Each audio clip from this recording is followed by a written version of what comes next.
Hello and good afternoon. Welcome to the Study UK pre-departure briefing. Before we start this session today, few housekeeping announcements for today's program. The session today will be an interactive session with presentations from our team and sector experts joining us. So we request all our attendees to please post all your questions at any point of time in the chat box, and we will be picking up all your questions during the sessions and at the end of the presentation as well. So please put all your questions which you feel are relevant and important for you to ask. This is your opportunity to please post all your questions in the chat box. At the end, there will also be few useful links which we will be posting for all our attendees. So please do watch out for that. And those links will be for your quick reference for all the students and participants for today. Now, we would like to start with the program, and without further delay, please join me and welcome Kate Joyce, Director Cultural Engagement for South Asia. Please join us and say a few words. Good afternoon, Kate, and welcome. Thank you. Good afternoon and hello, everyone.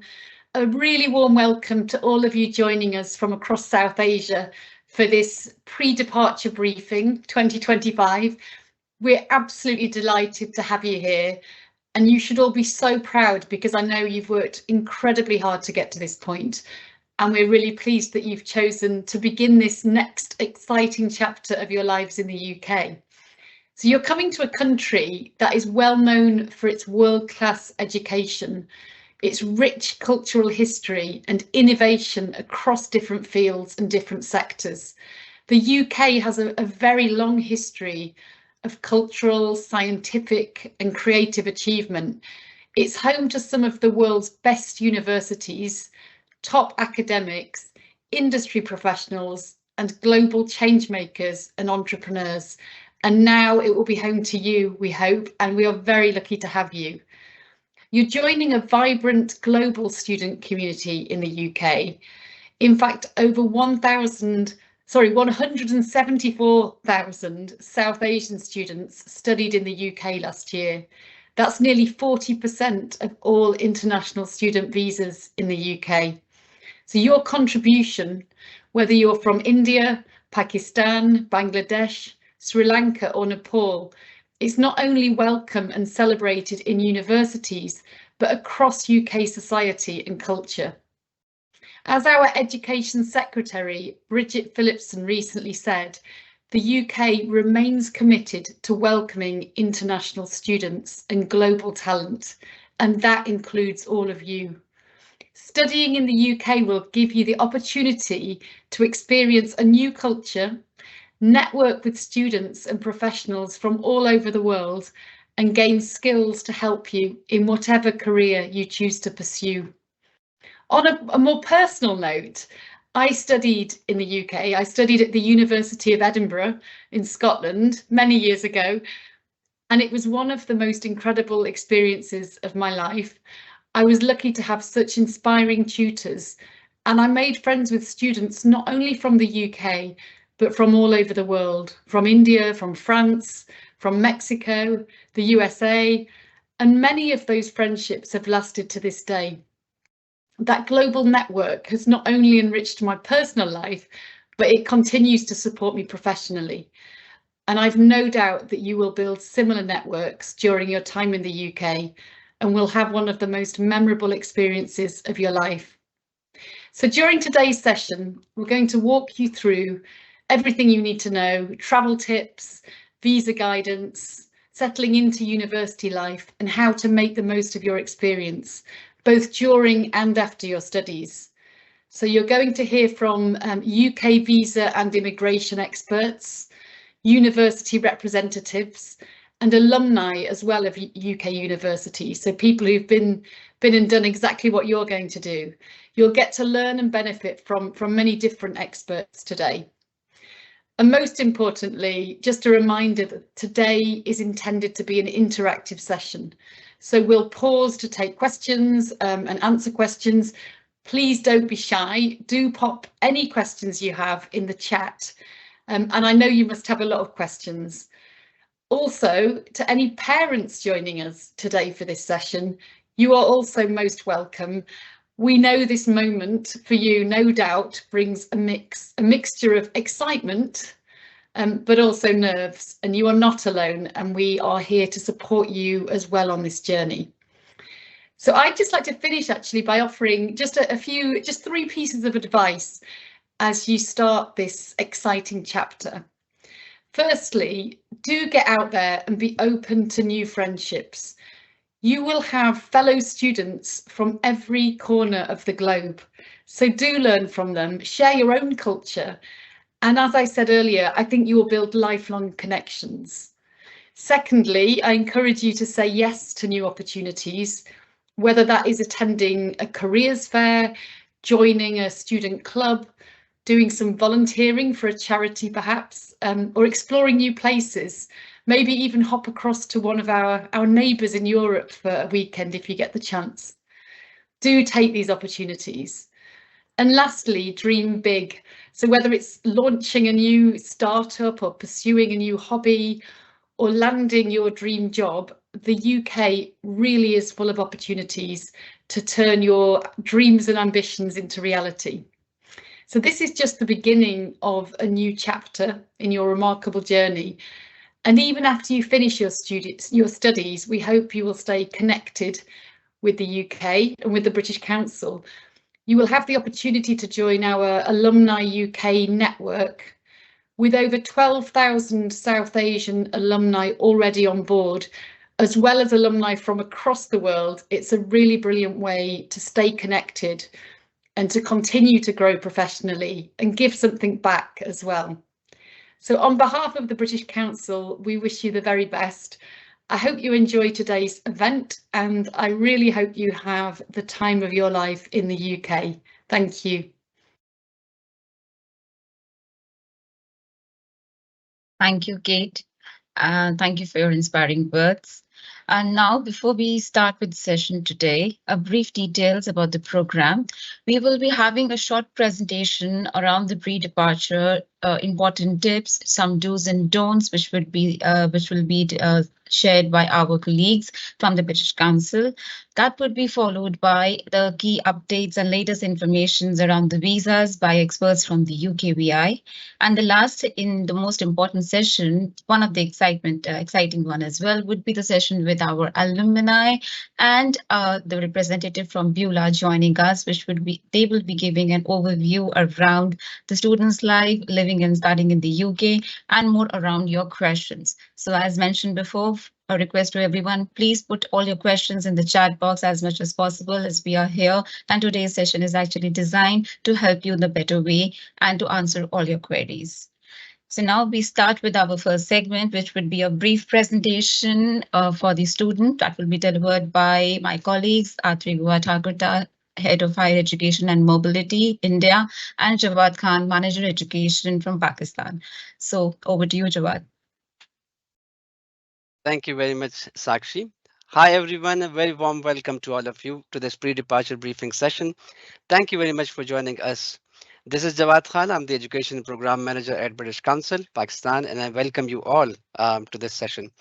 Before we start with our presentation today, we'll have a small quiz with you all, and I'll ask you a couple of questions and would request you all to please type your answers in the chat box.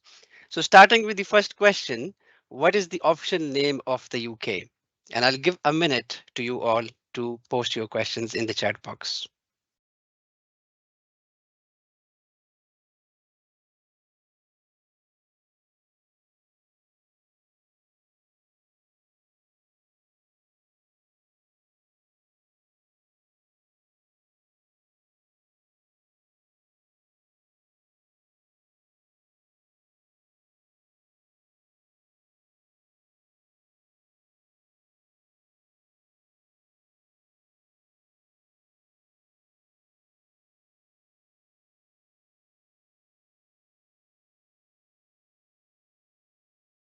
Jawad, we have one answer. I request all attendees to please post answers to the quiz. Thank you, Sakshi. We still have about 20 seconds to go. Anyone would like to contribute, please feel free to type your answers in the chat box.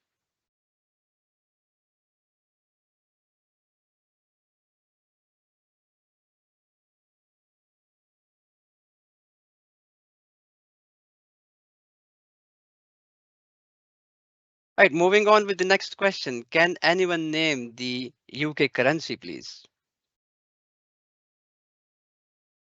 We have another 1 minute to answer this. Please feel free to use the chat box to answer your questions.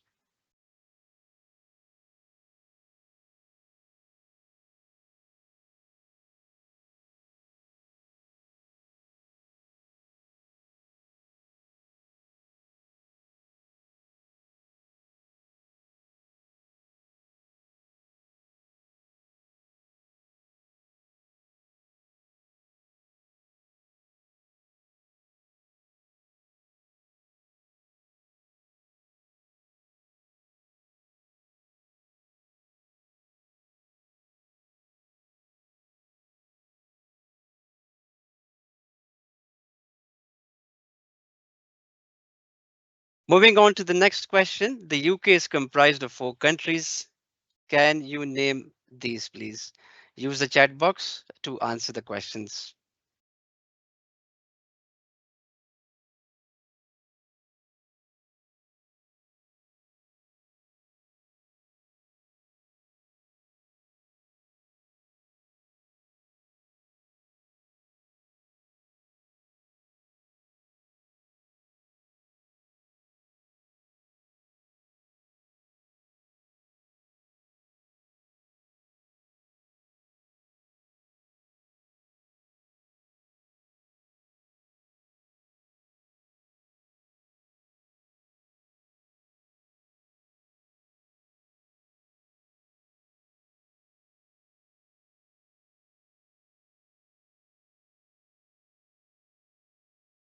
Moving on to the last question of the day, the capital cities of each country of the UK. Please use the chat box to answer the questions, and we'll have another minute for this question to answer. Thank you.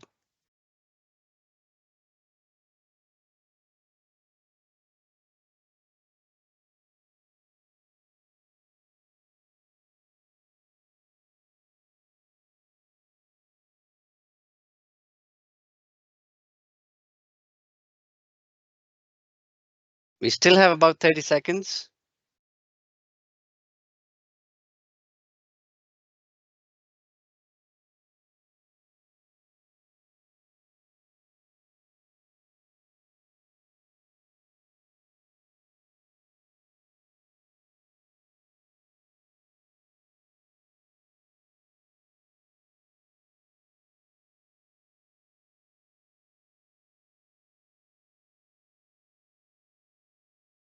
Right. Thank you very much. Now we'll move with the presentation and you will be able to find out the right answers in the presentation. This presentation is designed to provide you with information to assist in your preparations for living and studying in the UK.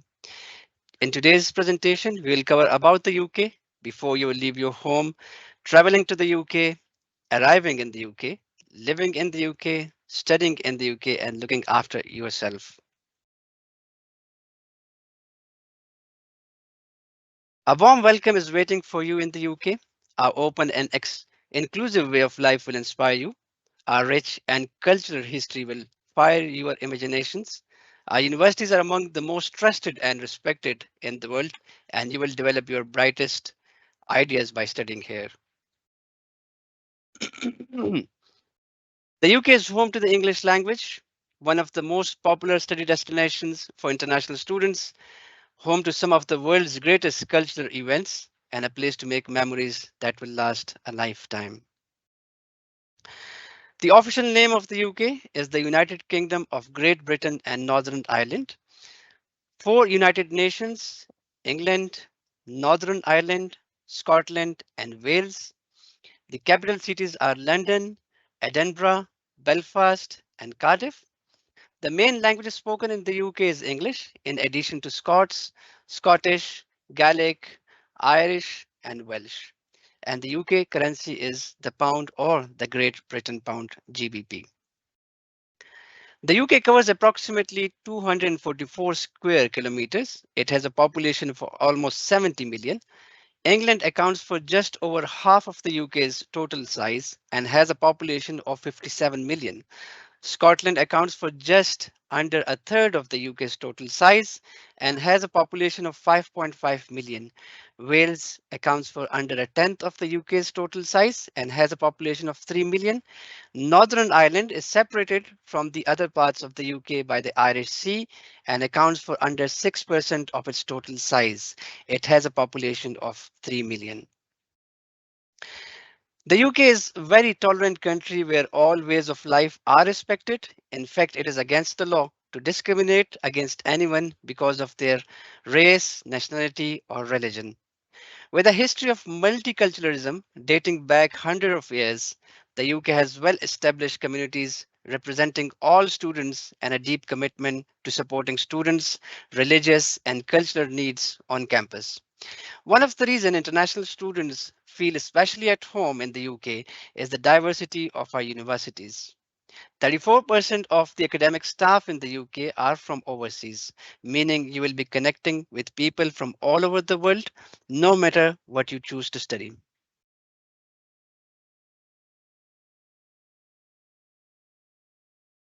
I'll stop on this slide for a minute for you all to read it thoroughly, please.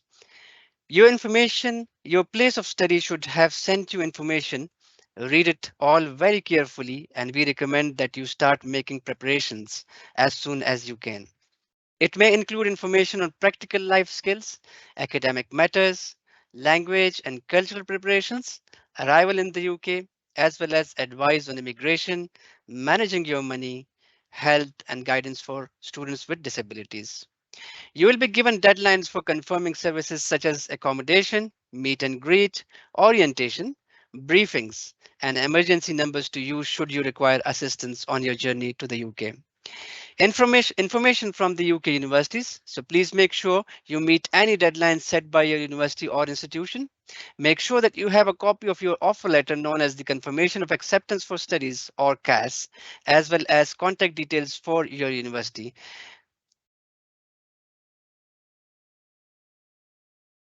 A checklist of things to arrange before you leave your home country.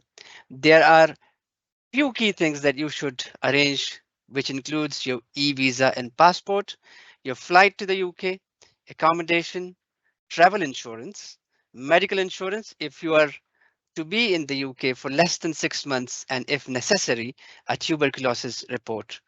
Your offer letter, known as the confirmation for studies or CAS, and making sure you have a contact telephone number and email for your university or institution.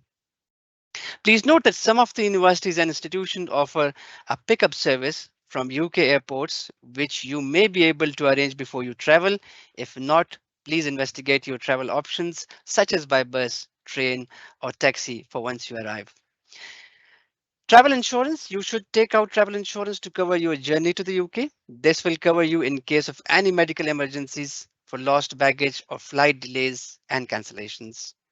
Medical insurance, when you paid for the immigration health surcharge as part of your visa application, you are entitled to free NHS treatment if you're coming to the UK for less than 6 months or on a visitor visa. You do not have the option of applying for this and are required to take out suitable travel and medical insurance for the duration of your stay. Your university or college should have sent you information about arrival, including a phone number for support.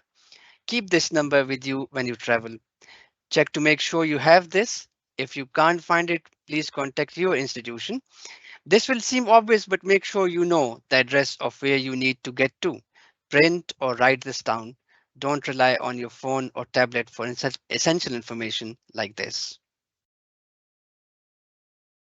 Traveling to the UK, in this section, we'll cover what to pack in your main luggage, what to pack in your carry-on luggage, and what not to pack in your luggage. What to pack in your main luggage. Ensure you have suitable clothing for the season you will arrive. So the autumn is between September to November, can be mild and dry or wet and windy. And later in the autumn, the temperature dips. The winter, December to February, is the UK's coldest season with freezing temperatures, icy conditions, and sometimes snow. The spring, from March to May, a time for sudden rain showers, blossoming trees and flowering plants, and mild weather. The summer, from June to August, is the UK warmest season with long sunny days, occasional thunderstorms, and in some areas, heat waves. We recommend you check the weather and temperature for wherever you are considering living in the UK, as this varies across different locations within England, Scotland, Northern Ireland, and Wales. Please note that you may not want to buy a winter coat before you arrive, as it will take a lot of room in your main luggage. There are plenty of reasonable options for purchasing warm clothing in the UK. If you take medication, please make sure you have enough to take with you. You will be able to arrange a new prescription once you have registered with a doctor in the UK. What to pack in your carry-on luggage? So, a valid passport and a visa, travel ticket and departure details, the offer letter from your university institution known as the confirmation of acceptance for studies or CAS, accommodation details for at least your first night in the UK, confirmation of your medical insurance, and if necessary, a tuberculosis report, copies of your bank drafts, information about your bank accounts, contact detail for your university or institution, information about your airport train station pickup if required, the UK currency to cover your immediate needs. Otherwise, withdraw this at the airport or train station on arrival. It's always a good idea to save digital copies of any important document to your email or cloud storage. Please also note to have a contact number for your embassy in the UK just in case you need it. What not to pack? So make sure that you do not pack any of the following items in your man or hand luggage. Banned and restricted items, drugs, weapons, indecent and obscene materials, pepper spray, and counterfeit goods. Restricted foods, all meat and meat products, all milk and dairy products, potatoes, fruit and vegetables, egg products, fish and fishery products. For more information, please visit the link that you see on the screen, and I'll request my colleague Sakshi also if she's able to type the link in the chat box for you all. Arriving in the UK, in this section, we will cover entering the UK, getting to your place of study, registering your stay, settling in and adjusting to the UK life, and travel and accessible transport. We know how daunting moving to another country can be, and we want to reassure that universities are working hard to ensure that you know what to expect before you travel to the UK and are welcomed and supported on arrival and throughout your time at the university. This includes airport pickup services, mental health and well-being support, food and grocery deliveries, a range of induction activities so you can start to prepare for your studies and meet your fellow students. Remember to stay in touch with your university as you make your travel plans so they can assure and ensure you are supported on arrival and throughout your time in the UK. Please also always check the latest travel advice provided by the government in your home country before you travel, and university will support you as you travel to the UK and throughout your time there. Arriving in the UK, please follow arrival signs to immigration or passport control. After passing immigration or passport control, move onwards to baggage reclaim to collect your luggage. Move on to customs control and exit using the correct lane. They are green if you are traveling with no banned or restricted goods, and red if you have goods to declare or if you're not sure what you should declare. Before you travel, please ensure you have a contact number to hand in case you require assistance when you reach the UK. This should be the International Student Advisory Service at your place of study. If possible, also ensure you have an emergency out of hours contact number in case you arrive late or have difficulties making your way to the institution. It's very important that you keep your university informed of your travel plans. They may be able to offer additional support on arrival, such as transportation to your university. If you're making your own way, there may be a number of transport options depending on how far your institution is from your arrival airport, including bus, coach, train, and tube. Taxis can be very expensive, so try and plan your journey before you arrive. or speak to the information desk at the airport about the best options for your onward travel. Most airports have good rail or bus links, or coaches are often available for longer distance travel as well.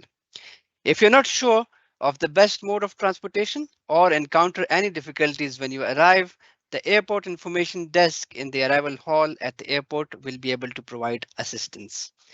Please keep your university informed of your travel plans. Keep contact details of your university or university in your hand luggage. Check if your institution offers a pickup service from the airport or train station in advance, and tickets for travel and most taxi services will accept payment by credit and debit card. So you will also be able to use the UK money that you have brought or withdraw cash from any ATM. Now I'd like to hand over the floor to my colleague Audrey to continue with the presentation. Thank you. Thank you so much, Jawad. Do you want to? Yeah, I have to share my screen. While I do that, can I just say I'm so impressed that so many of you knew the answers to the quiz that Jawad was asking. Jawad, let me know once I'm on the right way of viewing the slides. Yes, It Audrey, we can might. see your screen. If you just get into the full screen mode, please. Yeah, I've clicked, but it might take a second.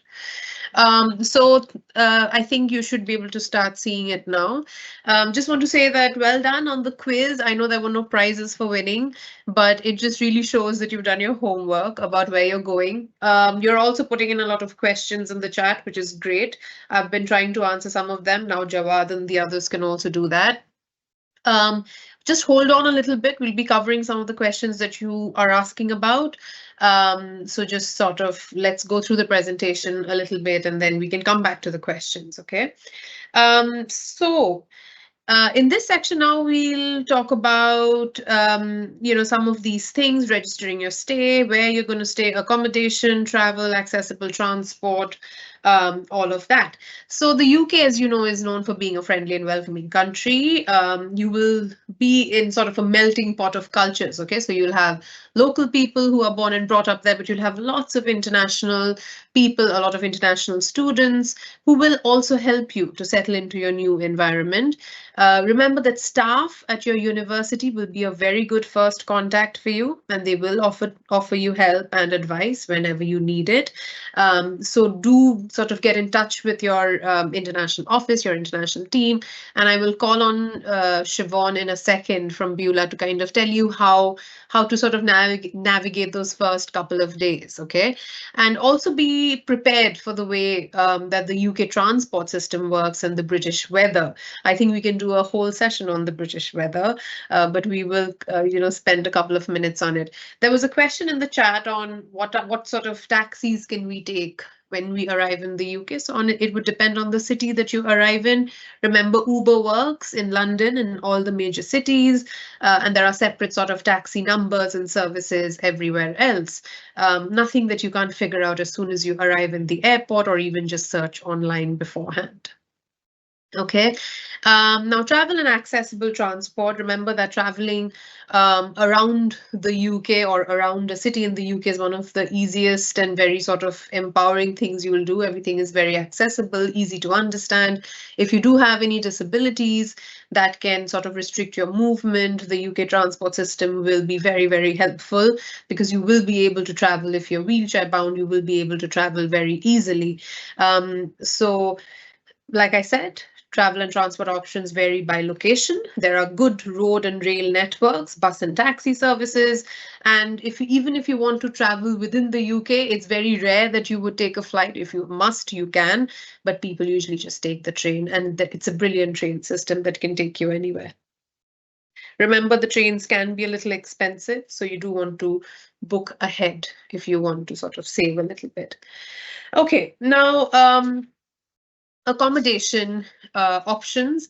Remember that you do need to talk to your university accommodation office. So they will already sort of give you options and they will tell you where to go to find information on where to live.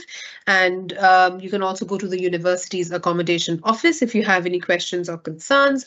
Now, before you decide where to go, remember to think about your requirements and needs and what type of accommodation you would like to choose.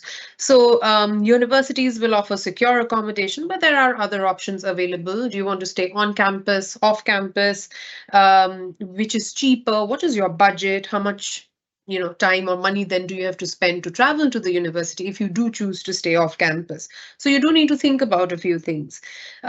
Also remember to carefully check terms and conditions in the accommodations contract that you do sign and make sure that it covers the entire length of your time in the UK before you sign. So if you're wondering where to sort of start looking, this again, like I said, depends on what kind of accommodation you're looking for. There are halls of residence, which typically fill up very quickly. There's university-owned accommodation. There's, like I said, there's independent accommodations outside. Do you prefer to cook? Do you not prefer to cook? Do you want sort of catering done for you? There's also private rented accommodation. So there are a lot of options, but you need to know what you want before you lock that down, and you need to lock that down very quickly. So I really hope most of you are on your way to doing that. Okay, managing your finances. Now, this is an interesting one. You do have to be very careful with your finances in the sense that you want to sort of have everything in order. You already need to show some of your finances when you apply for your visa, your living costs and your tuition. If you have a scholarship, then that also should be on your CAS. So you will need to arrange an international bank account or bank card before you arrive in the UK, and this will help you access your money as soon as you arrive. You will need to open a UK bank account once you are living in the UK. This is obviously if you're staying for more than 6 months, you will definitely need that. And remember, UK has a number of different banks. Most of the universities, the big ones, will definitely have sort of branches of those banks on campus or close by, and the university again will be the best ones to advise you. Don't bring a lot of cash. We always get this question, how much cash should I carry? Maybe carry a little bit of cash if you're like me and you like the security of sort of paper currency in your pocket. But honestly speaking, across the UK, you will be using your card, you will be using contactless payments. Many places will simply not even accept cash. So don't carry too much cash. Okay. Managing your finances. So the cost of living varies. You should know this if you are, when you apply for your visa. If you haven't done that already, you will need to do that soon.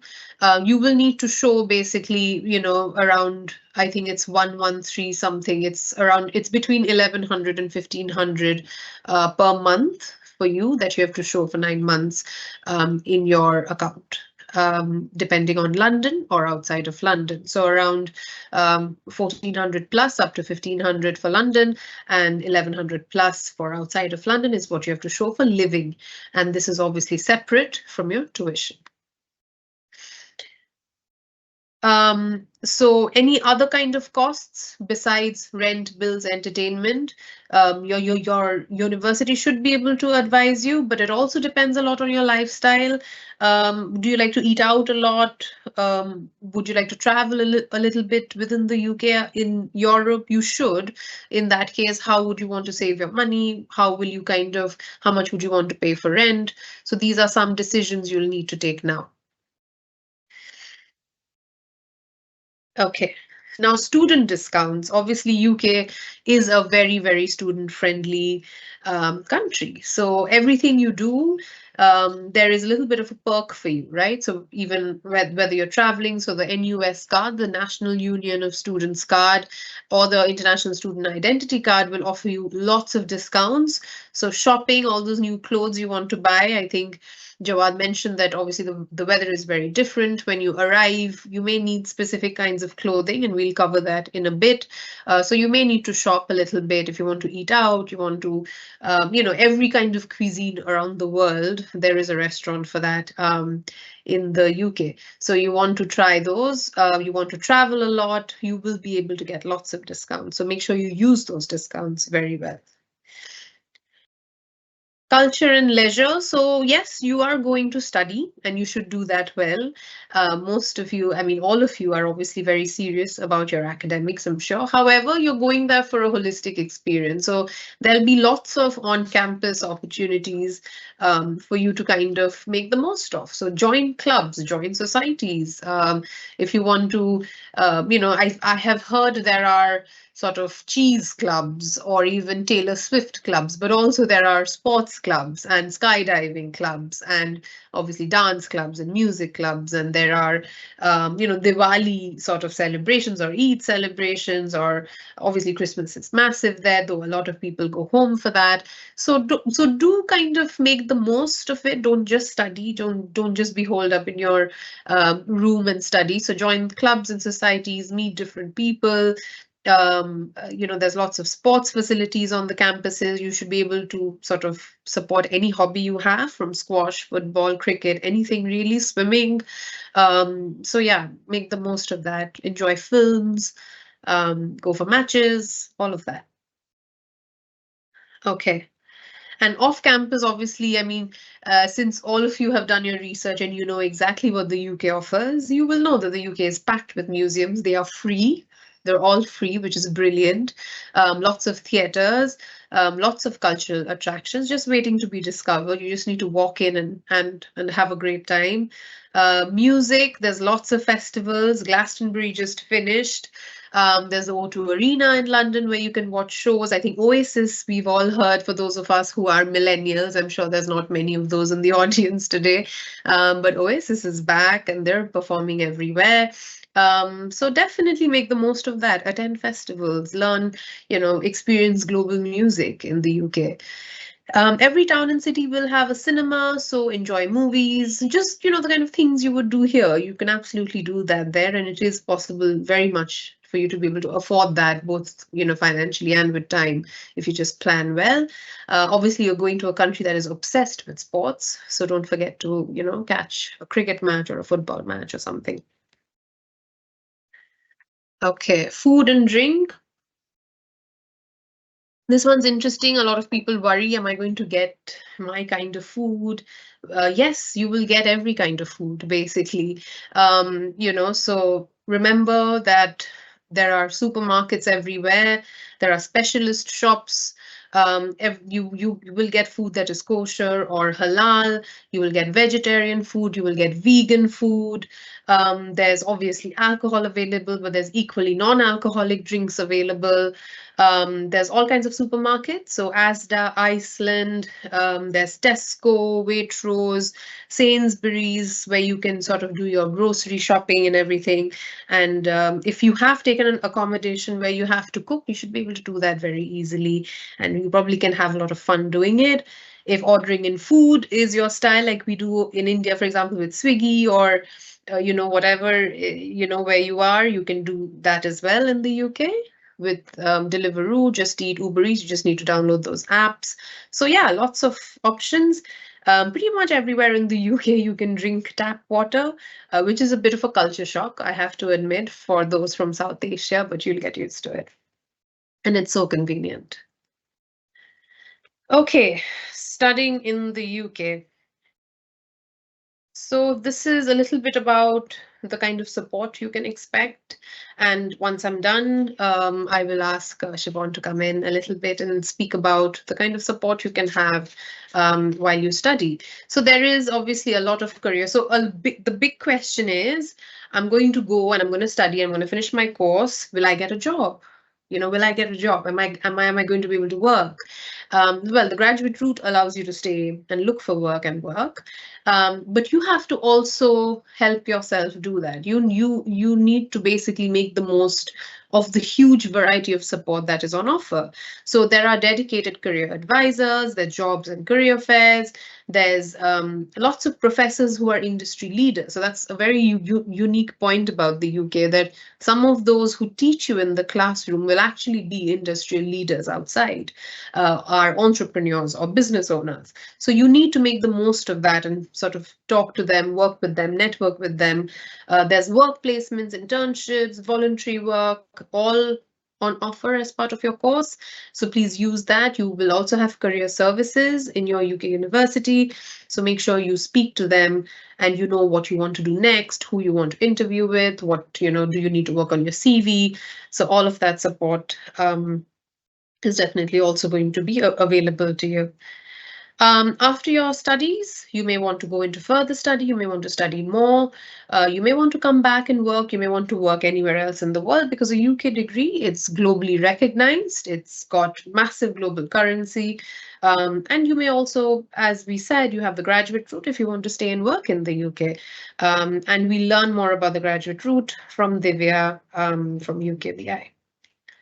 I'm going to pause here for a second. I can't really see the screen or the questions, but Siobhan, do you want to just come on and say a few words about how, your university or UK universities help students when it comes to sort of figuring out their career or what they should do next?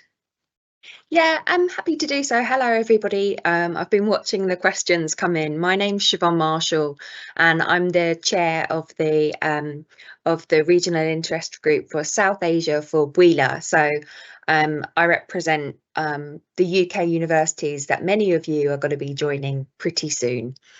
In terms of how we support students with careers, obviously, all of them will have a job shop and a careers service with lots and lots of help and support. But actually, the successes that I've noticed are the students who really go fully into their student life. So you were talking particularly about the student societies, the clubs and societies.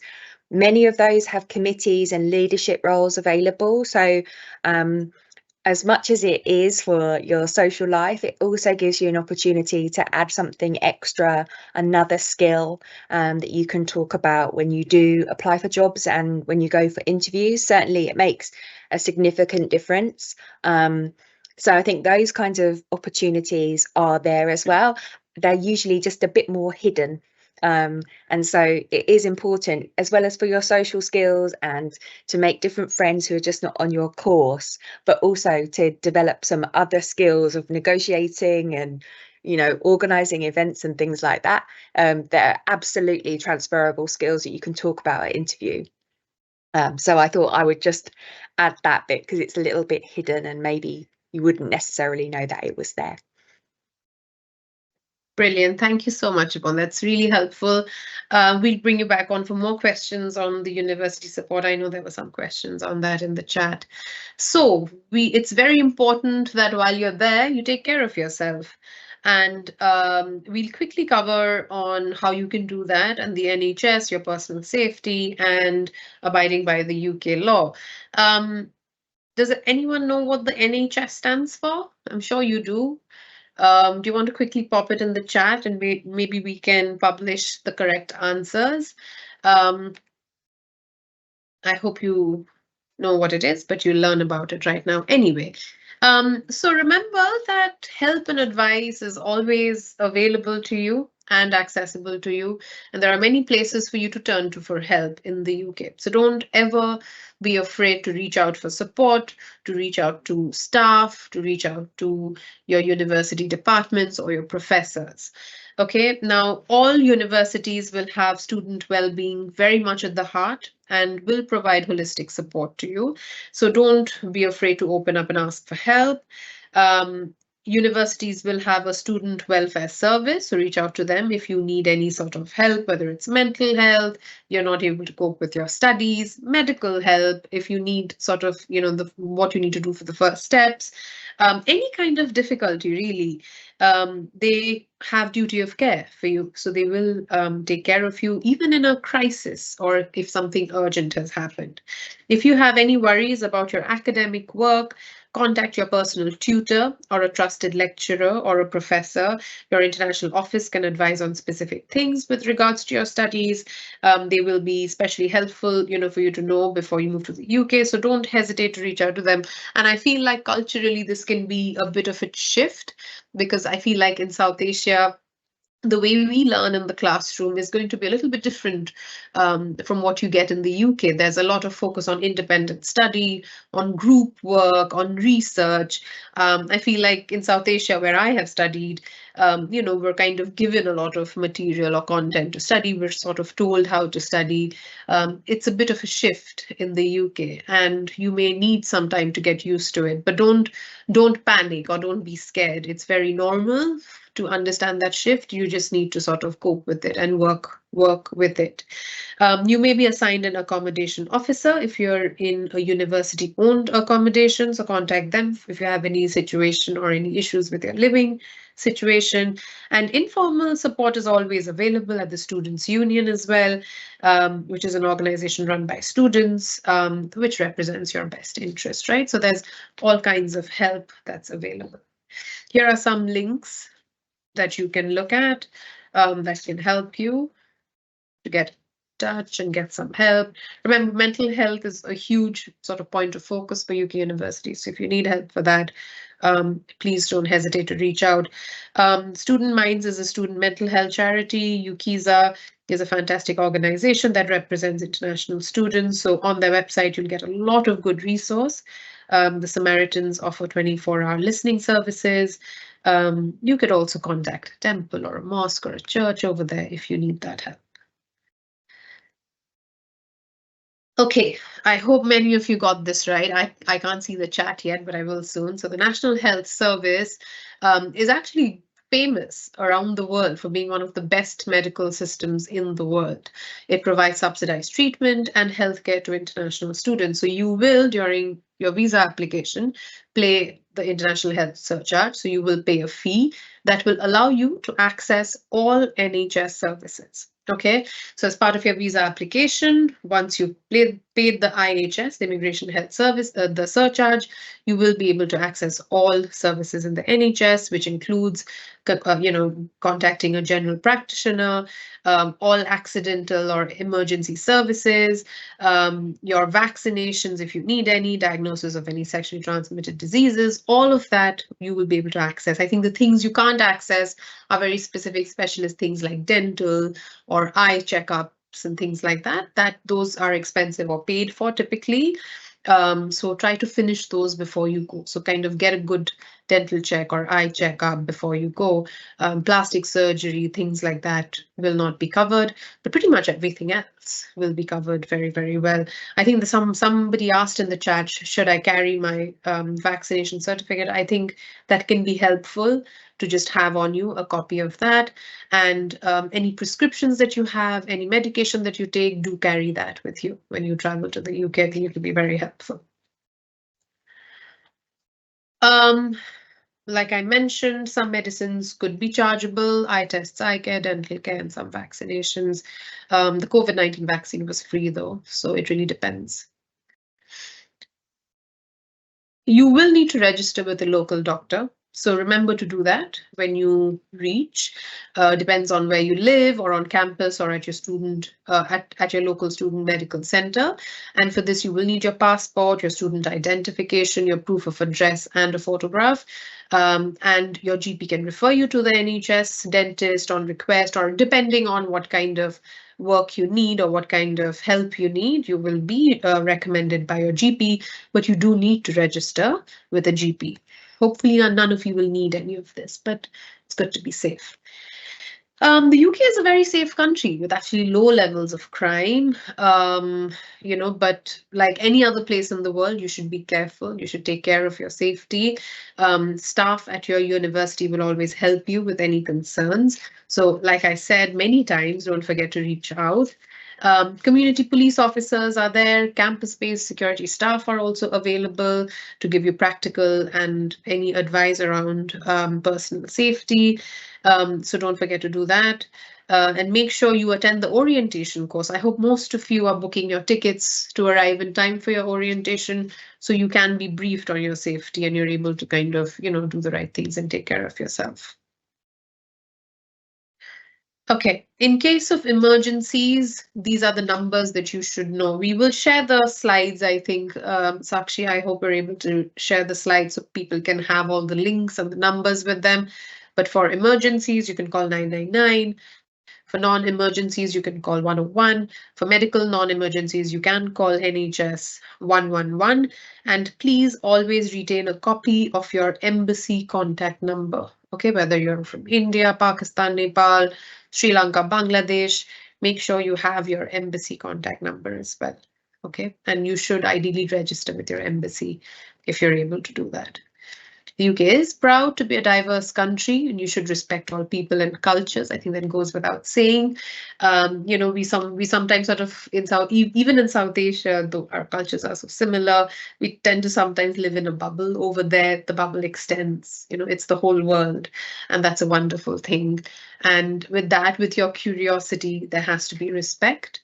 You must follow local rules and national laws. I think personally speaking, one of the things I remember struggling with was having to wait for the light to change before I cross the road and not just quickly zip across because, there's a car coming from very far. The cars come very fast and you will get in trouble. So don't do that. So follow the rules. There's no littering, there's no just sort of chucking something, and you have to respect and follow these rules. If you don't follow rules, there could be a fine, or even worse, your student visa could be cancelled, and absolutely nothing is worth that. Okay, I'm going to stop here. Let me stop sharing. I'm happy to take on some questions. I think Divya has joined as well, which is great. But let me see if I can take some questions. Siobhan, can I just ask you to quickly come on? And there were a lot of questions around sort of picking up at the airport. And, do we just sort of book a taxi? Can someone come pick me up? What are the options that kids have? So it will vary by university. So individual universities will reach out with what their pickup service is. And so with most of them, they might arrange to meet you at particular airports, not every single airport. So like the local one to them, particularly if there's a decent connection, say through the Middle East. So, if it's an Emirates flight, they might meet you at Manchester or Birmingham. Right. So one that's there. They typically will arrive during the welcome week, which can be very convenient. Typically it's free, and they would take you to your accommodation. Obviously for some people that's not convenient because some of the transfer times are a bit of a challenge. So then the options are really you could always book a private taxi. So most universities would have a recommended taxi provider that you could pre-book and then get a quote and see if that's feasible. Although it's expensive, at least they will be there waiting for you. Because I would say that students arriving in September, that arrival waiting time is quite long because it's a really peak time for new international students from all over the world joining. So there's private taxis. You can take the National Express, which is a coach service, or the Megabus. Both those are really reasonable. You can pre-book those before you leave. They have apps, and I would say that they're pretty good standard coaches as well.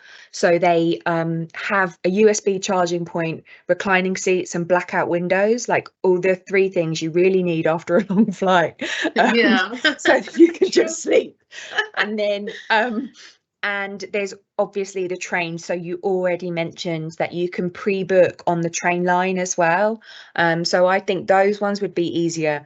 Of course, if you arrive and you haven't booked anything, there will be a taxi rank where you can book something, always. But that is the most expensive way to do things. Try and get that transfer arranged before you leave. Absolutely. There's lots of really great questions coming, and I'm going to ask, Divya, British Council, Siobhan, even the alumni to answer as many as they can, but we will come back to them. And a lot of them will be answered in the next bit. So I'm going to actually invite Divya on, who's from UKVI. Divya, thank you so much for joining. If you want to put on your camera, and this is the sort of all important visas section, and everyone's waiting for that. There's tons of questions on visas already. Divya, there's a lot of questions around the graduate route. How many times one can take? How many times one can take it? How long is it for? Questions around banks and funds. So take it away, please. And then after that, we'll just do questions with everybody. Sure, thank you, Atre. So, good evening, everyone. I'm Divya Malhotra. I represent UK Visas and Immigration, and I'm based at New Delhi, work for British High Commission. So, yeah, thanks, Atre. I'm geared up to take all the questions. Let me just go through the presentation first. I think it should answer most of the questions, but yes, I'll talk about the graduate route also at the end of the session. Let me just bring up my presentation now, and if you can confirm if it's coming up on your screen, please. Yeah, I'll do that once you share. It's coming up. It's not in presentation. Yeah, you're fine. Is it? Okay. Yeah, perfect. Great. Go. Thanks, Atre. So today's session, I'll be talking about what do we do, and most importantly, the steps that you need to take before you apply for a visa, during your application process, and after you have received your decision on the application. What are the steps to access your e-visa, which is a very important update from UKVI, and then another update as to how you can check status on your application once you've applied for it. So there's a new link that UKVI has come up, and it's worth checking that out. So let me just start with it. UKVI provides the immigration system to millions of travelers every year, and we cater to the needs of the people who are traveling for tourism purpose, for studies, for work, or to meet their family members, or to stay and settle with their family members. And we enable them to visit UK by ensuring that we are securing our borders as well as catering to the needs of the customers. So UKVI has commercial partners globally, visa application centers, and VFS is our global commercial partner. And we have over 270 visa application centers around the world. And they do offer priority services and also super priority services at some of the location. And these are nearly 190 locations where priority visa service is available. And I'll talk about it more in my coming slide. Now we're going to the study visa as to who all can apply for a study visa. So the application can be made for a study visa if you have an offer letter from the university or the education institute. You have right ability to speak, read, and understand and write English, and have enough funds to evidence that you're able to sustain yourself while you're in UK. And if you've not attained the age of 18, you may need to provide your parents' consent and authorization letter as well. If you're below the age of 17, there is a separate route to apply for a study visa, which is a child student visa, and it has different eligibility criteria but this is for the study route. So you can apply if you are over and above the age of 16. So these are the checks before you make an application for a study visa. You need to check certain things. That is, first of all, you need to identify which university and which course you are applying for. Please identify the course, the university, and check during this process whether the university or the education provider is a licensed student sponsor. All the information is available on gov.uk. If you just search or Google for the licensed student sponsor, there is a list available of all the universities who are licensed by UKVI, so you can go ahead and check there. On gov.uk, there is also the information available about the documents that needs to be prepared for the visa application. So while the process may take time, while you may be waiting for the CAS letter from the university, you can prepare the other documents which are listed in the gov.uk, and I'll take you through that as well in my coming slides. Once you have done all those checks, once you have identified the university, so the university will give you a final offer letter, and it's called the CAS letter, which is the confirmation of acceptance of studies. And once you receive that from the university, please make sure you check all the details mentioned in the CAS letter is correct, including your name, spellings, including your date of birth, your passport number, and other details of the course, because that's the important information that we look at while making a decision on the visa application. So once those checks are done and you've received the CAS letter, please apply for your study visa as soon as you receive your CAS letter with the other documents as well. So keep your other documents ready and apply as soon as possible. You can apply for a study visa 6 months before the course start date. So that's a comfortable time that you would have to make an application for a study visa. Moving on, talking about the document required, and which I mentioned is also available on gov.uk. The mandatory documents are the valid and current passport that you hold, and the CAS reference number, which would be mentioned on the CAS letter received from the university.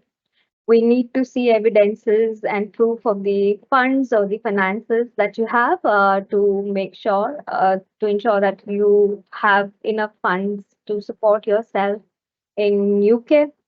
And then the other document requirement is the tuberculosis test certificate for all the countries who are locked in today. So yes, we need to see the tuberculosis test certificate for all the students applying from South Asia. Based on the personal circumstances, there could be more documents requirement, which is the evidence of the language, English language, birth certificates if you are under the age of 18, and the ATAS certificate if you're applying for a particular course that needs an ATAS certificate. And the university or the education provider should be telling you that about that requirement when you apply for that course. So these are the documents based on the personal requirements and also the mandatory documents. Make sure you prepare all those documents well in advance and are able to make an application as soon as you receive CAS letter from the university. It's quite simple, and you just need to make sure you're collating all these documents and uploading those documents, or maybe getting it scanned at Visa Application Center when you make an application. Right, so that was about the documents, and now moving on to the funds. How much funds do you need to show, and how would you show those funds? So the requirement is that you need to have certain amount of maintenance fund in your account, or you should be able to evidence it to UKVI that you'll be able to sustain yourself when in UK. So the amount is £1,483 for 9 months that we need to see if the university is in London or you're based in London. So that comes to around 12,000 pounds approximately for 9 months, which needs to be evidenced. And if the university is not in London, it's in any other part of the UK. So the amount required is £1,136 for 9 months, which comes to around £9,200 approximately. So make sure these funds are evidenced while making the application. However, this can be done through 3 ways. You can evidence these funds.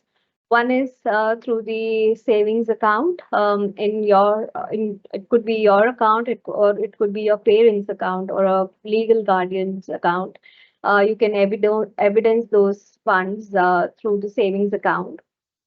And if you're choosing to evidence these funds through savings account, it has an applicable financial rule of 28 days, wherein the funds must be maintained in the savings account for consecutive 28 days.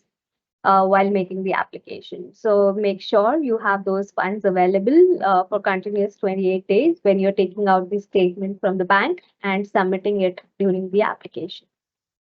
The other way to evidence these funds is through student loan. You can avail the student loan from the bank and ask, and they will issue you a bank loan letter wherein they will specify that this fund will be disbursed either to the student account or directly to the university before the travel of the student. So, and it will have the details like the course details and the other details of terms and conditions.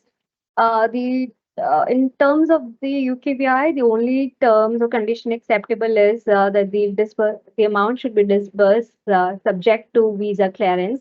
It shouldn't have any other condition or terms stated under it which says that the amount will be disbursed after first semester or second semester. So there isn't any terms and condition that's acceptable except for subject to visa clearance. That was the second way. The third way is through the official financial approval or the scholarship or grant. If you have any kind of grant or approval scholarship, you can show those documents as an evidence, and that will be considered as well in terms of the total requirement of the funds. I get questions like, is the siblings account or the grandparents account acceptable? So the answer is the student has to be one of the account holder in the account for the account to be acceptable. Okay, so let's move on. Talking about the processing time. So the processing time, once you submit the biometrics at Visa Application Center, it takes 3 weeks to make a decision on the application. So that's the standard service timeline. So please keep this in mind. Once you have submitted your biometrics at Visa Application Center, it will be 15 working days. And getting an appointment at a visa application center may itself take 5 days and maybe longer if you're applying during a very peak period. So please keep this in mind while making the application. You will need at least 1 month once you've made the application online on gov.uk. You do have option to get a quicker decision. There are paid service available at Visa Application Center. You can avail the priority service or super priority visa service if that is available in your nearest Visa Application Center, and that will get you a decision quicker, which is 5 working days for a priority visa and next working day in case of super priority visa. That being said, that's the standard service timeline for all the applications which are straightforward. Some of the applications may take longer to process if the information on the application is not complete or is not accurate and requires further investigation or consideration. And if we need to see further documents or if there are some of the missing documents, so that application can take a longer time to process than the standard service timeline that I've just quoted. Okay, so let's move on. That was about the processing timeline. And now this is a very important update from UKVI. E-visas, I'm sure you all must have heard about it now. So effective 15th of July, this month itself, all the successful main applicants of the study route, they will be receiving an e-visa. That is, you will no longer receive a visa vignette in your passport, a sticker, visa sticker that student used to receive it earlier in their passport. So that process has been decommissioned now. Visa vignette has been completely decommissioned. We have done away with all the physical documents. So instead, you will be issued with an e-visa.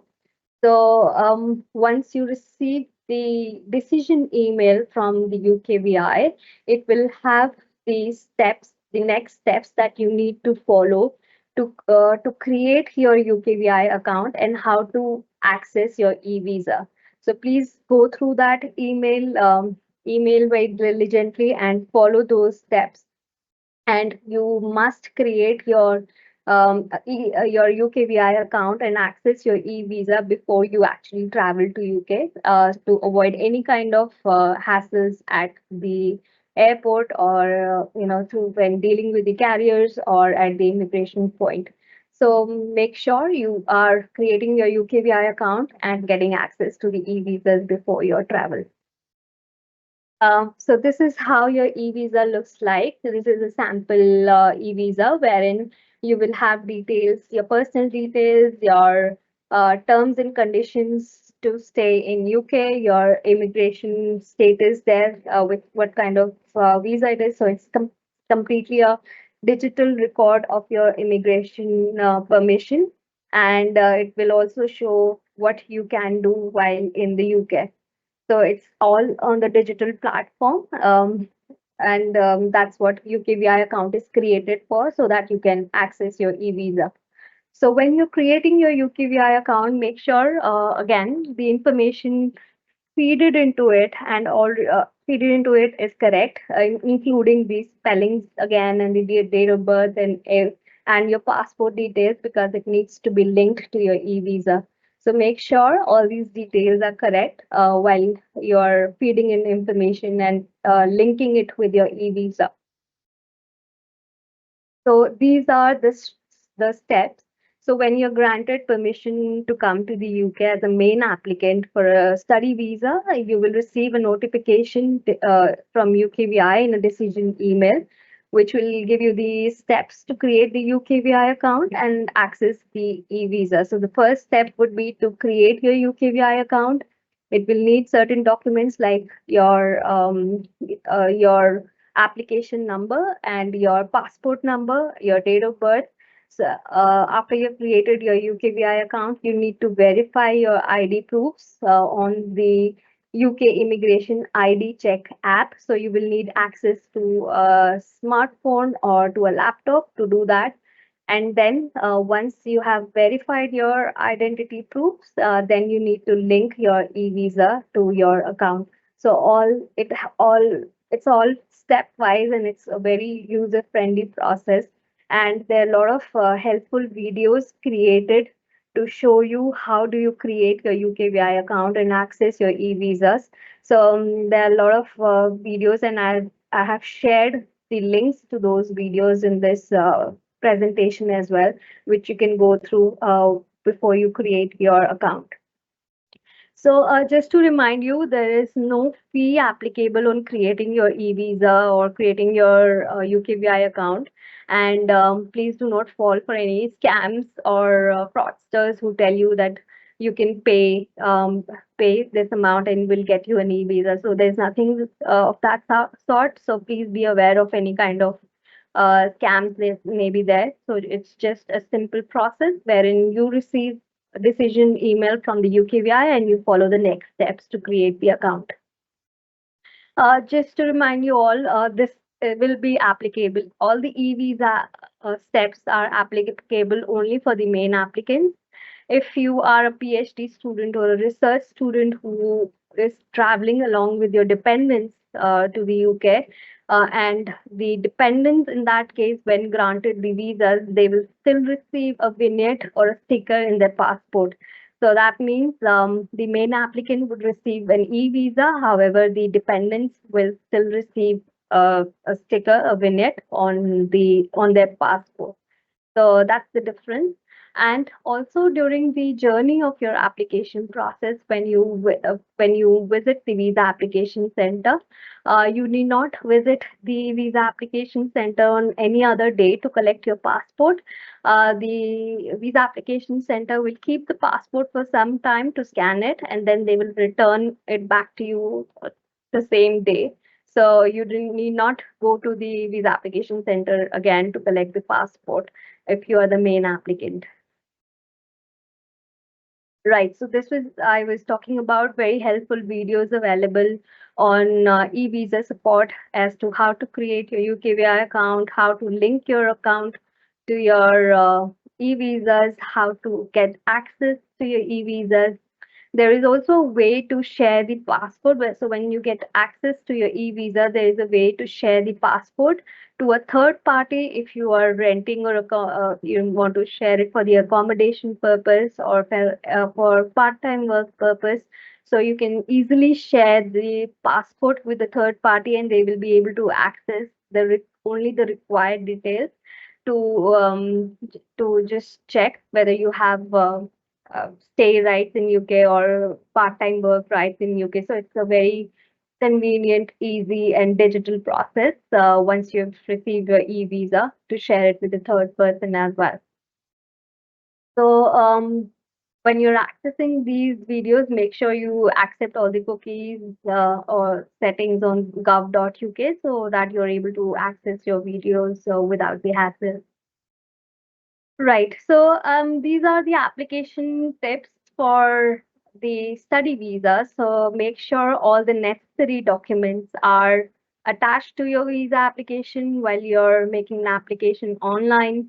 Include all the official translation of your documents if they are not in the English language. If it's in any of the regional language, please make sure you include the official translation.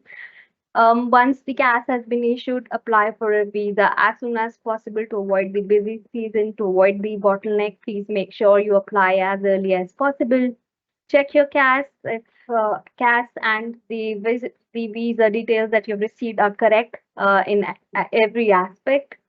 If there are any gaps in the studies, please do include the supporting letter. We always encourage if you want to clarify something or want to explain any of the gaps or financial things, please support it with a supporting letter. Very important to include all the details in the visa application form, which is your previous travel history, any refusals in any of the country. Very important to declare that on the visa application form. And again, birth certificate or parents' consent, that's part of your documentation. And create, very important, create your UKVI account to access your digital status or your e-visa once you have received a visa grant and confirmation from UKVI over the email. Yeah, so that was all about the study visa application process. And now UKVI has come up with the new tool, a kind of a link, wherein you can input certain details and you can use this service to check when you can expect a decision on your visa application. So there's a link to it. Enter certain details as to what date you made an application and where did you apply, and you should be able to get the estimate date based on your application date as to when you can receive your visa application. So I think that should be helpful too. And that's my last slide, and wanted to make you all aware about the visa frauds and the scam. I've covered a bit of it earlier, but make sure you're making an informed decision when you're applying for a study visas. There are certain scammers who use tricks and ask for personal information or for money and try to help you out, saying that they can help you with a visa, they can help you with e-visas, and they may ask for the personal information as well, and they may claim that they can speed up the process. So please be aware of all these scammers. Do not fall for any kind of fraud or scams. Be aware, deal with if you're dealing with an agent, make sure it's an authorized agent who is supporting you with all the process of visa application, and do not respond to any scam email if you happen to receive it from someone who claims that they are from visas. Please vet it before you actually respond to any emails or any calls. Right. So that's all I wanted to cover. So just quickly mentioning that UKVI is on X, and the handle is @ UKVI Gov UK. You can subscribe to it, you can follow it, and you'll start receiving all the updates and information about UKVI. And this is the link if you want to contact UKVI. And before I hand it over to Atrey, I just wanted to mention about the graduate route because I know there were a lot of questions about it in the Q&A, and I've not covered in the slide, but I wanted to cover after this session. So as of now, graduate route is the route that you can avail after you have completed your studies in UK, and it is valid for 2 years and 3 years for the PhD and research students. We're all aware about. We're also aware about the immigration white papers who proposed that the graduate route will be reduced from 2 years to 18 months. However, we are awaiting the dates on it. We have not heard of when it will be effective from. So as of now, it is available for 2 years, but you need to be mentally prepared as to whenever it gets implemented, it could be reduced to 18 months. But we do not have the finalized date as to when it will be effective from. So as of now, it's 2 years. So, but please be prepared if it's reduced to 18 months, and there will be enough time given by UKVI when it is actually announced to the date it will be effective from. So that's all I wanted to clarify regarding the graduate route. So I'll stop here now and hand it back to Yeah. Atrey, and we'll Thank you, take the Divya. questions now. Divya, the question section is blowing up about your e-visas. Everyone's got a lot of questions. So whenever you can, I think just scroll through that. But I'll bring some of the key ones to you now, so you can just sort of answer for everybody. While I do that, may I just can I just request all our alumni, Siobhan, everybody to just come on screen and just put your videos on so I can just sort of shoot all my questions at you. As I go through them, I've made a note of a few of them. And just for everybody, we will share the slides with you. We will 100% share the slides with you. We will share the recording with you. We will also make sure that Divya gives some resources for you to look at, including the links of videos and all of that. So don't worry about any of that. You will have all of that. So Divya, there's a lot of questions around the e-visas on the fact that many of them have already applied. They've already got the sticker visa. Do they have to go back and reapply for an e-visa? What is going to happen for them? Okay, sure. So those who have applied before 15th of July and they've already received their visa through a vignette or a sticker. So in that scenario also, they would have received an email from UKVI on the next steps. They will still need to create e-visas and get access to their e-visas so that they can travel. So we were operating with Vignette plus e-visa since October 2024 when we decommissioned the BRP letters. So we were still issuing the vignettes with the stickers, and they were still required to create their UKVI account and get access to e-visas. Though we gave enough time to the students to switch to e-visas, there was time given by carriers as well to accept the expired BRP, but they were still required to create their UKVI account. So yes, if you have the visa in your passport, please, yes, you still need to create your UKVI account and get access to your e-visas so that you're able to travel through the carriers and the immigration border without any concerns or issues. Brilliant. That's helpful. I think there's questions around the UKVI account they have to create. So they're obviously creating one when they're applying for the visa. So there's a lot of questions on if this is a second account, is this a separate account? Do you want to quickly say something about that? Yeah, so that's the UKVI account created while making the application. So this is completely different for e-visas. You will need to create a separate account. It will have a separate link as to create your e-visa. So yes, it's completely separate, and you will have to create your e-visa account again once you have received the decision. Okay, great. Thank you for that. There's a lot of questions around whether people can take their passports back. So a lot of VFSs offer that service where you can take your passport back after applying. So I think check with the VFS if you can do that. There's also questions on, yeah, go on, Sorry, can Divya. I come on Yeah, this one? So, as per the new process, which I mentioned, that you can take your passport the same day. So, if yeah, So VFS should be able to give you the passport back the same day. It may not be immediately. They may Okay. ask you to come back after 2 or 3 hours, but they should be able to give you back the same day.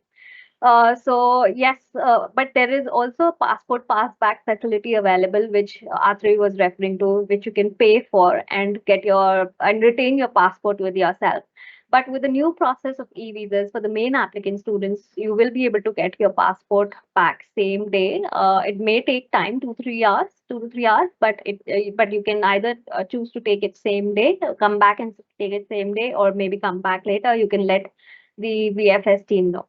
And just wanted to add on here also as well. After I was going through one of the Q&A where the person has mentioned the BFS was asking us to Yeah, avail the premium. premium services.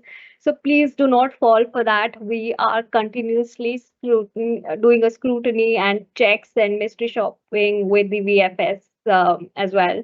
So if they're asking you or forcing you to buy any of the premium services, please do not fall for it. It will if you do not offer premium services, it does not mean that your visa application decision will be delayed or refused.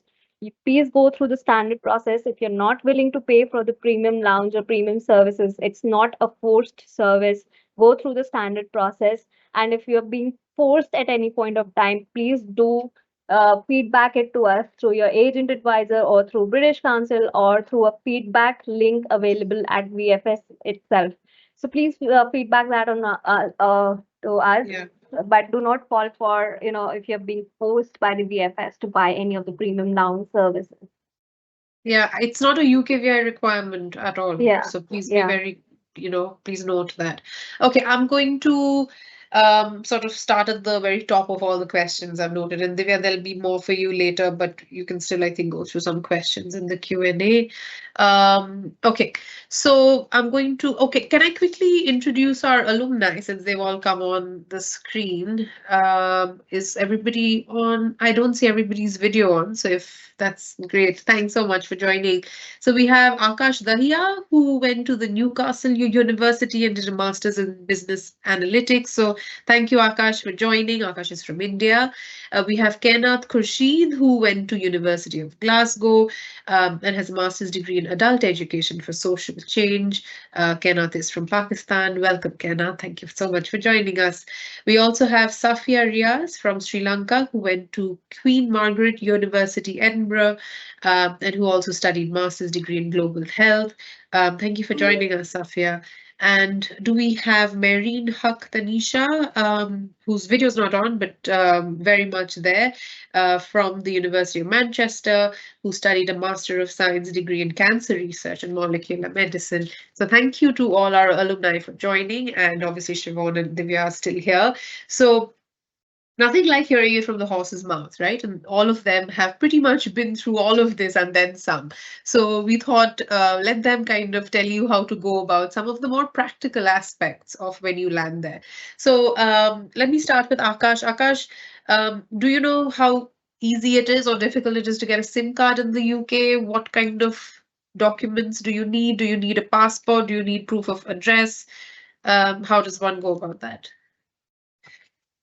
All right. Thank you so much for the introduction and inviting me for the panel, first of all. I hope I'm perfectly audible to all of you. You are, yeah, Okay, perfect. perfect. So I think I had visited the UK before coming here as a student, and even then I could get a SIM card and an eSIM very easily. So it's as simple as going to any of the supermarkets, whether it's Aldi, Tesco, or one of the Morrisons and everything. You will have a SIM card displayed in one of the checkout points or one of the shelves, and it's as simple as taking that SIM card, going to the shelf, paying for it, getting back to your home address, and just getting it registered. Just tapping in the number, whatever the number has been on the SIM card, and then just I think the only requirement is you need to have an address or something. I can't recall because it's about one year back that I took it. But yeah, it's very simple. You just need to go pay and just enter your details, your name, and everything, and it's as simple. And it's just pop it into your phone. That's as simple as that. No need of other verification or visa status or any of the nothing required. Okay. Kenath, Safia, or Mary, if you want to add anything to that, please come in. But that sounds simple enough. Kenath? Yeah, like on the SIM cards, you can, as Akash was saying, that you can definitely get them on your own. But also, please do check in if you are opting for student accommodations, because when I got there, I had a package waiting for me at my student accommodation with a welcome goodie box, and it had a SIM card in it as well. So it was just as simple as putting it in my own phone. And so, Great. yeah, do check in with your accommodation services. So maybe use your India number on roaming for a few days and then, figure out your local situation. Okay. Do any of our panel, our alumni drive in the UK? Can you use your existing driver's license from India, Pakistan, Nepal, Sri Lanka, or Bangladesh, or do you need a? I know that if you're visiting for a bit, you just need to sort of make your India license into an international one, and then they let you drive in the UK. But Yeah, that's the only way you can isn't that drive is simple? if you've Yeah. got an international one. Okay. I would say that if you're going to apply for a UK driving license, it's quite a long application process. Like it just difficult. takes a while. Yeah. Yeah, it's a while. So, But from Bangladesh, like if you were issuing an international driving license, you can easily drive in the UK. But for the UK procedure is quite long, but it will take like after your post graduation, or by 1 the year. time you're done, you'll More get than it. that, Yeah. yeah, or more than that. Okay, so just get an international license from where you are. We drive on the same side, so it's not a big problem really. There are just some rules that you need to follow. Akash, you want to add anything? I just want to say that I actively drive in the UK. So I Oh, used great. my Indian license, which is a plastic card that we get with Yeah. biometrics with a chip in it. And I think that's fairly valid. But the only limitation is it's only valid for the first year that you come. So Yes. after that, you need to have a provisional license. And I did apply for a provisional license, and I have the provisional license for the UK as well. So it takes about 3 or Excellent. 4 weeks once you obviously connect your e-visa, your home verification, and all those things, phone and everything. Once all that is sorted, then apply for a provisional visa if anybody's interested. But I don't think that is much of an Otherwise, just issue to be work with the considering. international license. Yeah, But then that's good. super strict about the rules, just lanes and everything, speed Yeah. limits. So just be careful about that. That's It's it. nothing like driving in South Asia. Let's just put it there. Yeah. It's quite the culture shock. Okay, I think this one's for Divya, and I think this is referring a little bit to the point system that we had. So are there any visa scores to moderate the behavior of students? No, there isn't. I don't think there is. Not that I'm How aware do of. we So. see the behavior? We still expect you to be on very good behavior, but no, there are no Yeah. points or scores. Okay, great. Can I request, Safia, do you want to give us some advice on this, and then maybe Siobhan, you can come in as well. Can you open a UK bank account before arriving? And how do you go about opening the bank account? Do you have to be there in person? Can you get something done before you arrive? Yeah, so for this one, I actually didn't open a UK bank account. So I was there in Okay. 2023. So once I went, I think this was also something that we were all quite nervous about, because we carry cash in hand, but then how do we kind of set it up? So I think it was very, very easy because one of the things is that if we navigate like South Asia and systems here, it's just really, really simple because a lot of it is online. I went in, so I opened one, I think in HSBC. And I went in and set it up. It was fairly easy, and it was like maybe a couple of minutes. And then afterwards, but I also know in some bank accounts, once you reach there and once you kind of have your number, your address, and things like that, you can just do it completely online, and they do the verification on the mobile app and online. So you don't even have to go in person sometimes, depending on the bank. So it's just very, very simple, and you can kind of get it done, I would say. But if you want to go in person, you can just go into one of the banks and set it up. Yeah, that's helpful. Thank you. I'm getting a lot of questions around accommodation still. And Siobhan, maybe you can come in here on what is sort of good practice. A lot of people want to arrive and figure out accommodation in spite of maybe understanding that it's not always available in that way. But if they want to do that, stay with a family member, is that okay to do? And Divya, would that be an issue at immigration if they don't have sort of permanent accommodation sorted? Siobhan first. In terms of accommodation, I wouldn't advise you to do that. Yeah. It's not good practice. Of course, you can go and stay with family members, but then there's nothing also to stop you from booking your accommodation and having it available when then just arriving later. You can tell the provider that that's what you'd like to do. If you struggle to find accommodation, as my other colleagues have said, it can delay things like getting your bank account open. And yeah, I think there are some cities, if they're a major student city, where trying to find accommodation on arrival in September will mean you will either struggle or you will only be able to afford the most expensive accommodation available. So I really wouldn't advise it. Just try to, just for your own peace of mind, you need to know where you're going to be living while you study. Fair enough, absolutely.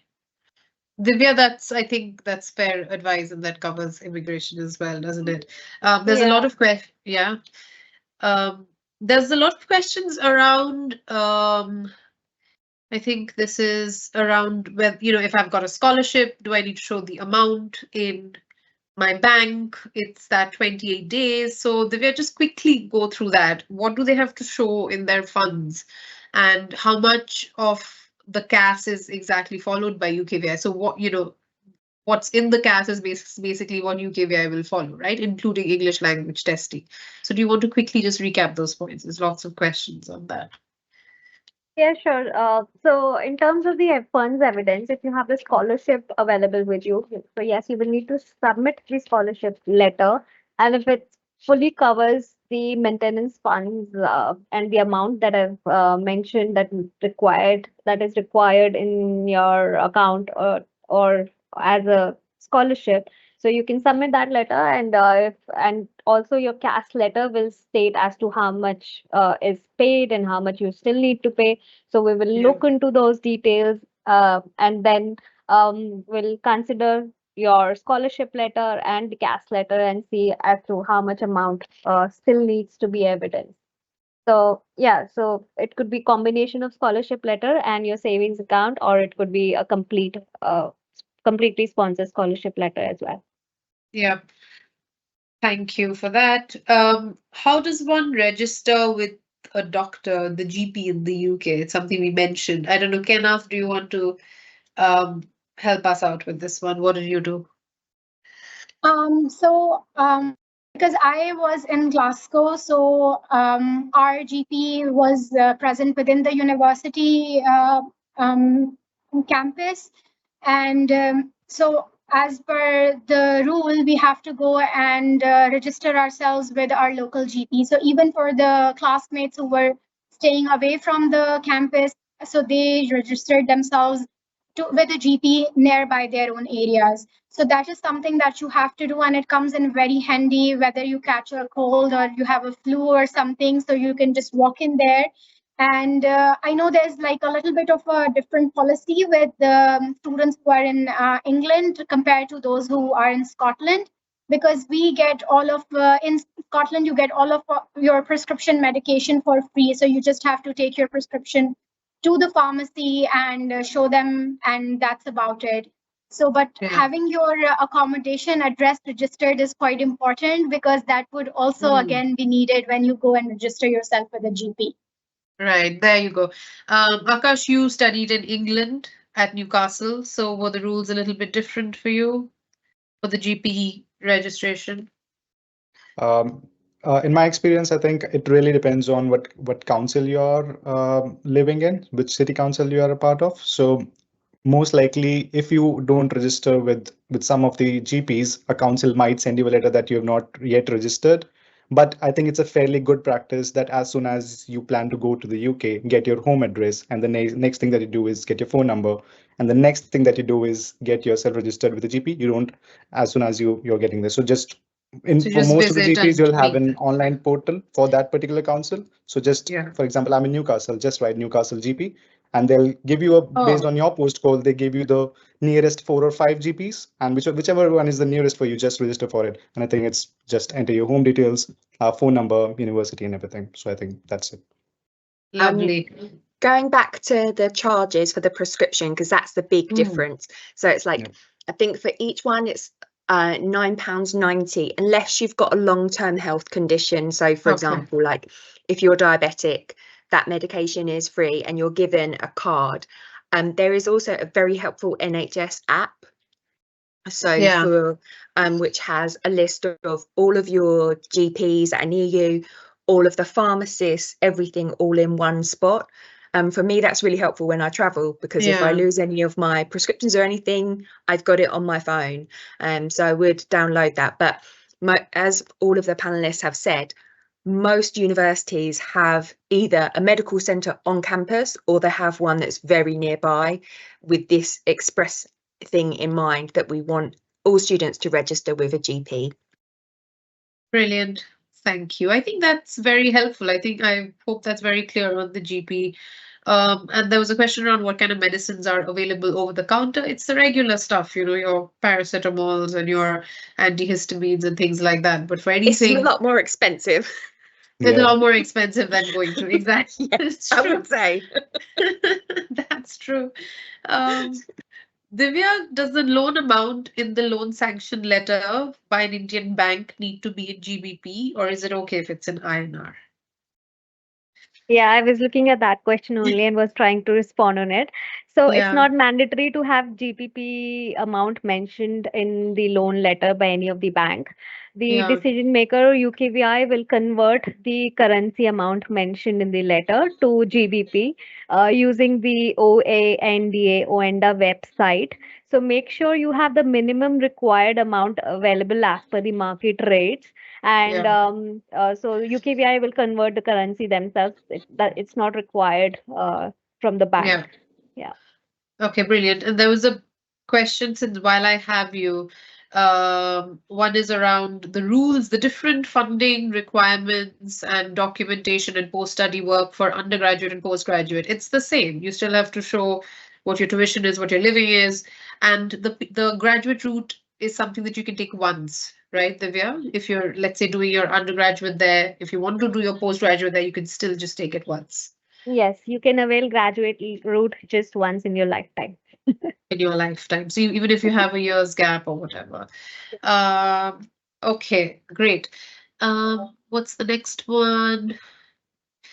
Siobhan, this one's for you. How much time does a university take to send the CAS, especially for, let's say, a September intake? I mean, it's a tough one because it could be anything. But what do you think? What are the standards that we're working towards? So assuming that, so how it works where I am is that assuming that the students met everything, we will send them a CAS check email.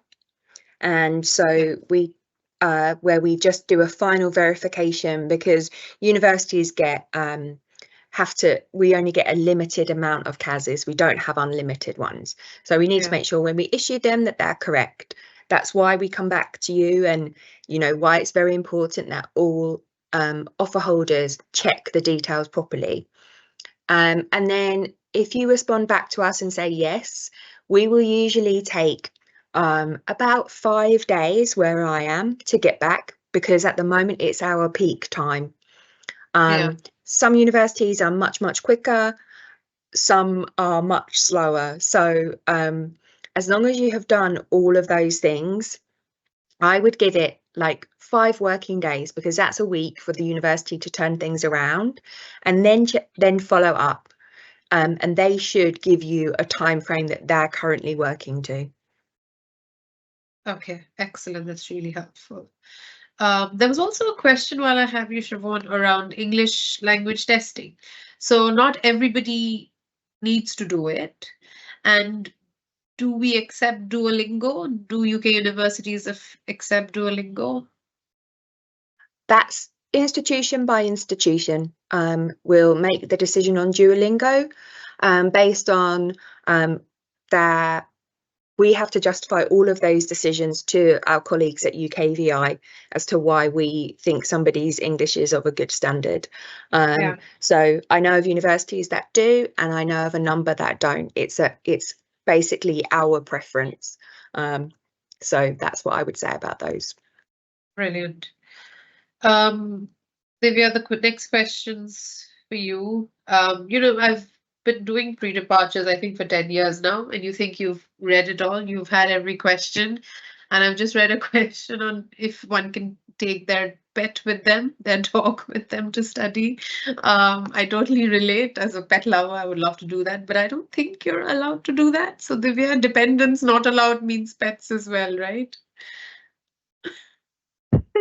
Is it really a visa-related question? I don't know. It sounds like dependents. I don't think so. I mean, Siobhan, do you know? Has anyone come in with a I pet? think you'd have to check if they get a pet passport or not. I don't know what that okay. is around that. And obviously then your accommodation, because for Right. example, like if in case of disability, if somebody uses an assistance dog, Correct, of course. we will Fair enough. we would Absolutely. have to, Animal support. Yes, support animal. Absolutely. but yeah, I'm not sure. You'd need to check with your accommodation provider, all of those Yeah. things.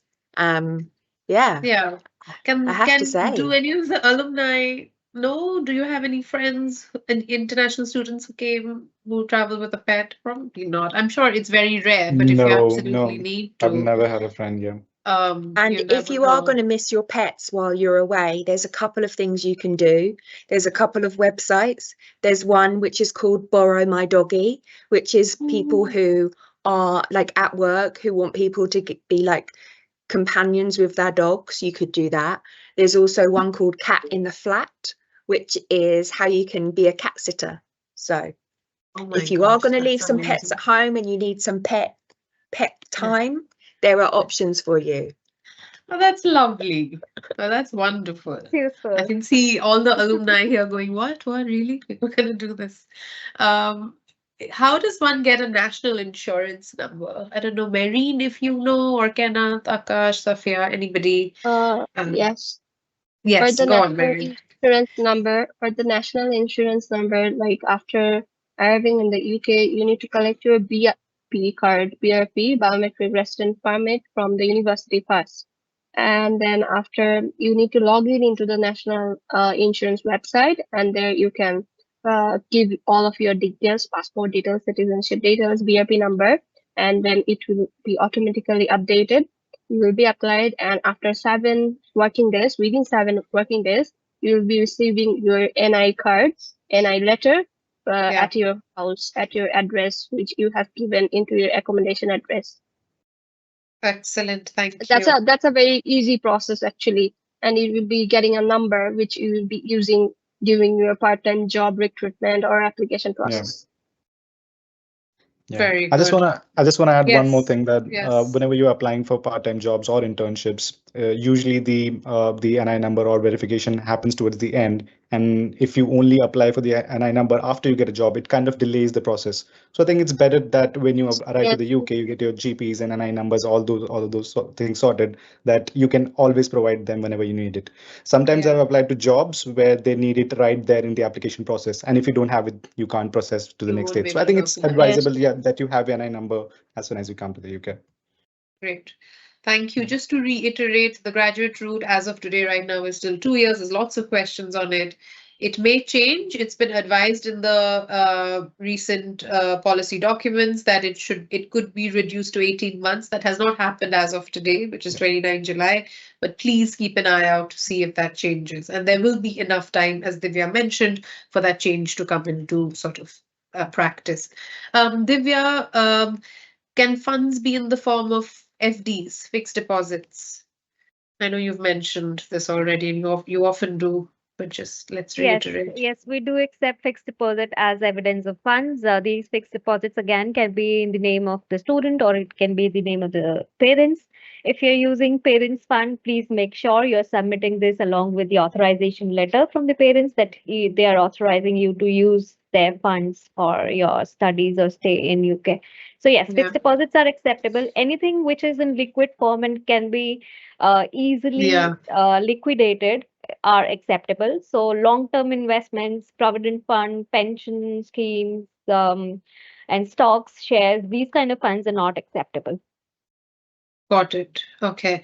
There's a question from a Pakistan student. So, Kenat, maybe you or Jawad can come in on this. What document attestations may be required for applicants from Pakistan?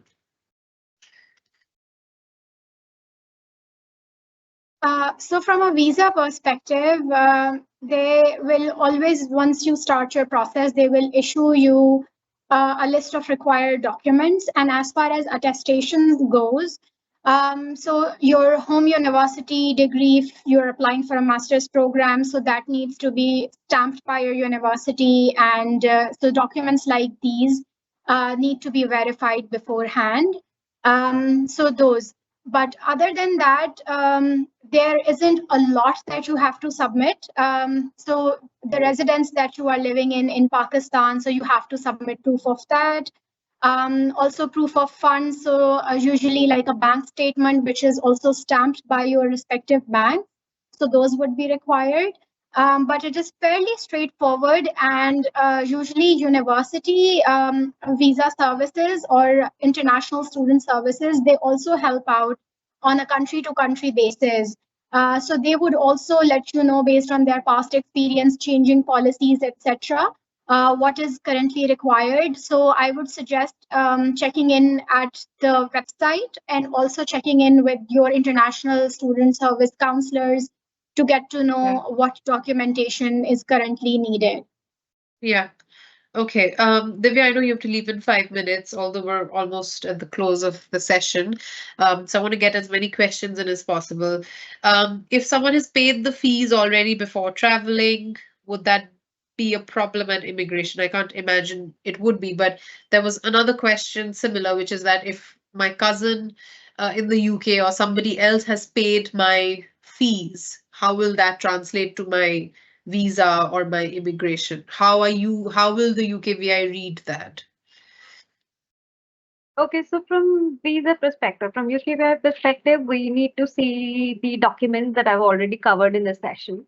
So provided these are available and the evidence of funds are enough to show what we have quoted there, that's £12,000 for London and £9,200 for any of the location in UK other than London.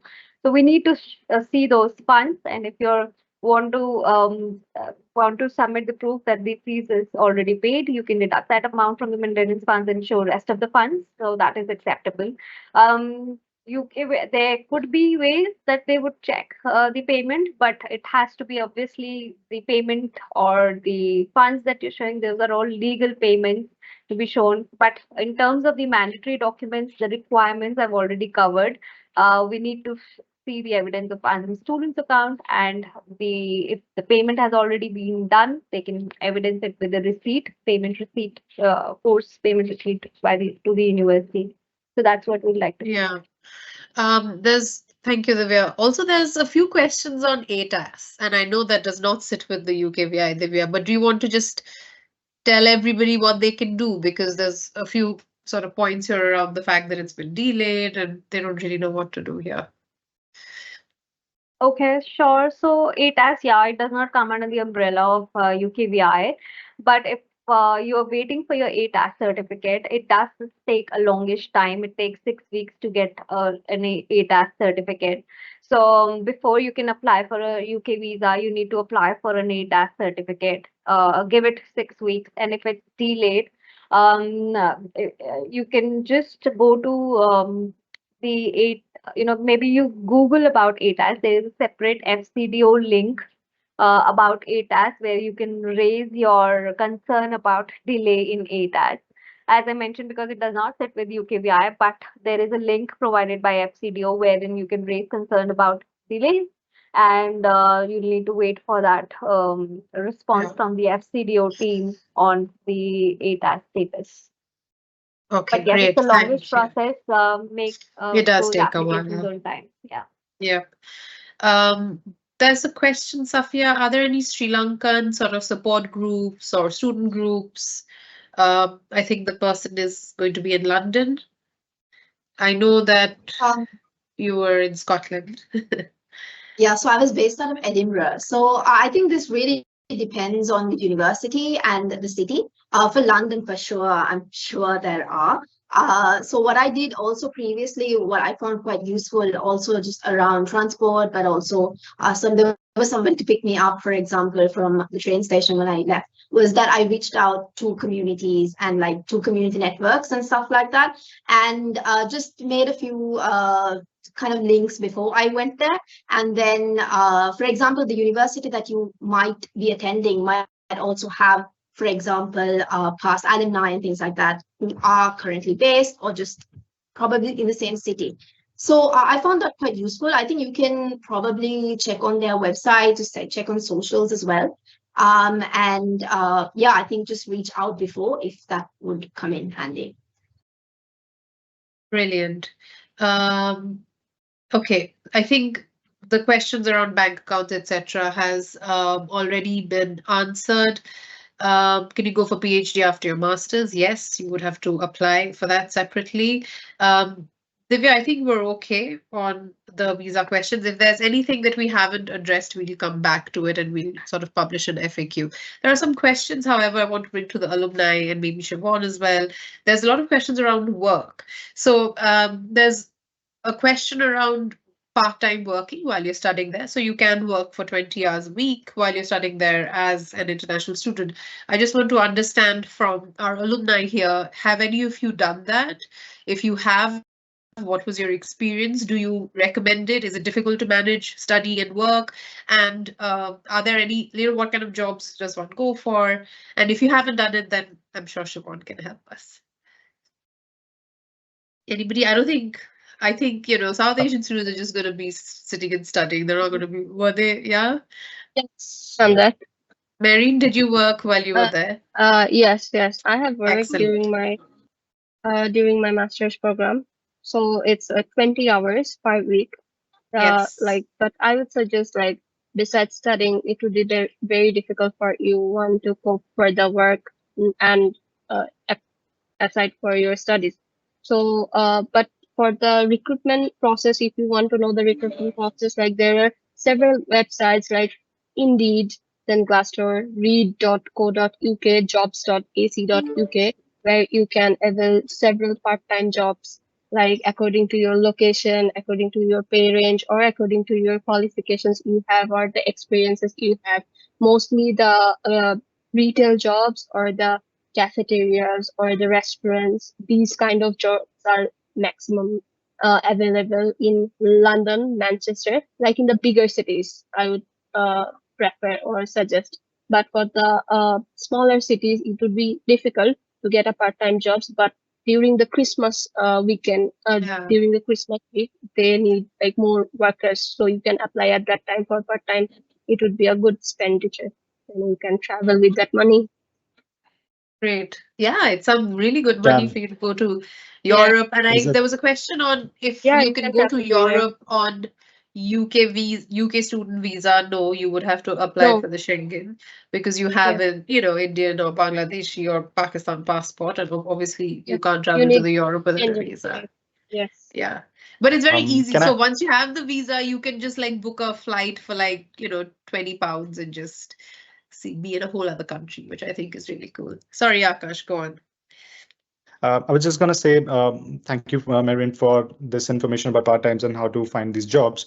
I have a separate value addition to this. Most of the universities have an internal portal for how they interact with the local businesses within their region. For example, Newcastle does a lot of partnerships with the local businesses. local charities, accountancies, consultancies, and all those businesses. So these businesses come to the Newcastle University for the NCL internships, and these are fairly related to your course as well. So I'm studying Masters in Business Analytics, and I've throughout my course in the past 10 months, I've seen many internships related to marketing, data analytics, business development, social media management. And I think these are fairly the first things that you should target when you think about doing a part-time, even before coming to the UK. Just go to your university's portal, check what are the options available. This is the one side of it. The second side is the hidden market. Always be ready to network with these local businesses, both in your region and outside your region, so that every time you see an opportunity on LinkedIn, just send a message to their hiring manager / CEO that how your skills align to them. It might not make a difference at that very point, but in future, when there are openings available, you'll be the first person. You might be the first person, if they find you relevant, that they would reach out to you. Third thing, have that reputation with every other person that you know. Go to networking events, interact with your professors. I think professors are a really good resource in terms of making you aware of what's going around in the region. So I've had multiple instances with myself and my peers where we've had a good reputation with our professors. And whenever some opportunity of networking or work opportunities or small gigs, for example, a data analytics project, they have recommended us to the local businesses. So I think it's a mix of all those things. Always be open to what you can explore. It's always good to diversify your job or part-time opportunities. I think yeah, that's it. Thank you. This sort of leads me to kind of a final thing, and I want sort of Siobhan to come in a little bit on how the UK universities do support. And I know we've covered it already, but let's just repeat it once more. That that there was a question around how there is a struggle for sort of finding jobs and not just part-time jobs. And there are obviously lots of facilities available and resources available, but sometimes the real world situation can seem a little bit more challenging. So how does one make the most of it? So my question to you, Siobhan, is that we have seen this, that there are students who work very hard to kind of get those opportunities and many don't. They simply don't take advantage of what is there. And then it's a question of, oh, there were no jobs, so it was a bad situation. So what do you advise students to do? And then I think if the alumni want to come in on their experience after that. Yeah, I would say in terms of part-time working, that actually, of course, it's good to have, but ultimately, your visa sponsorship is related to your academic studies. So you shouldn't jeopardize that in terms of like, no part-time job is worth more than your potential degree. So please do keep that in mind. And, most of them are offered to you on a 0 hours contract basis. So there may be hours and there may not be. In terms of the longer term career process, I would say you need to start that relatively soon after arriving in the UK. So go and talk to the career service and follow up with the things that they want to do.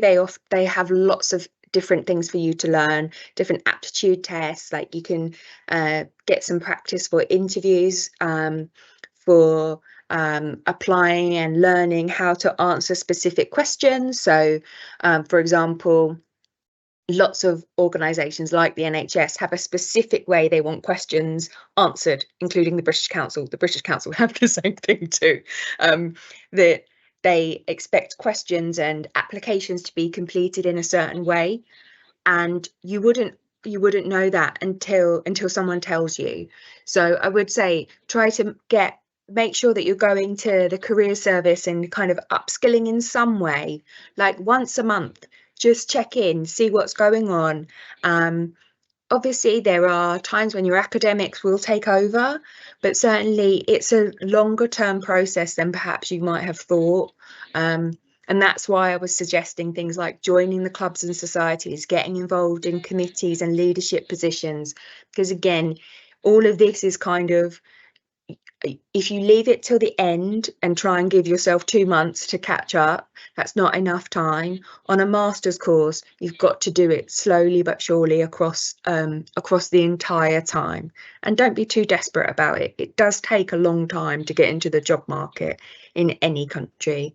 So give yourself the time to do it. Excellent. Thank you, Siobhan.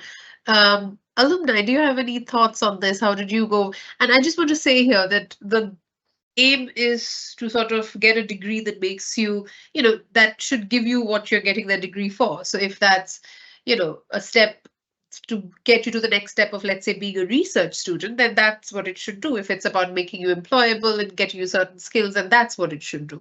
And while you do have the graduate route, you could be very employable back at home. You could be employable anywhere in the world. I think that's something we need to remember, that just because, you have the graduate route, that's great. Of course, you can work in the UK if you're able to get a good job and support yourself. But you can equally, and we've seen increasingly more students coming back to India or Pakistan or Bangladesh, Sri Lanka, etc., to work or go anywhere in the world. Your degree is globally recognized. You are globally employable.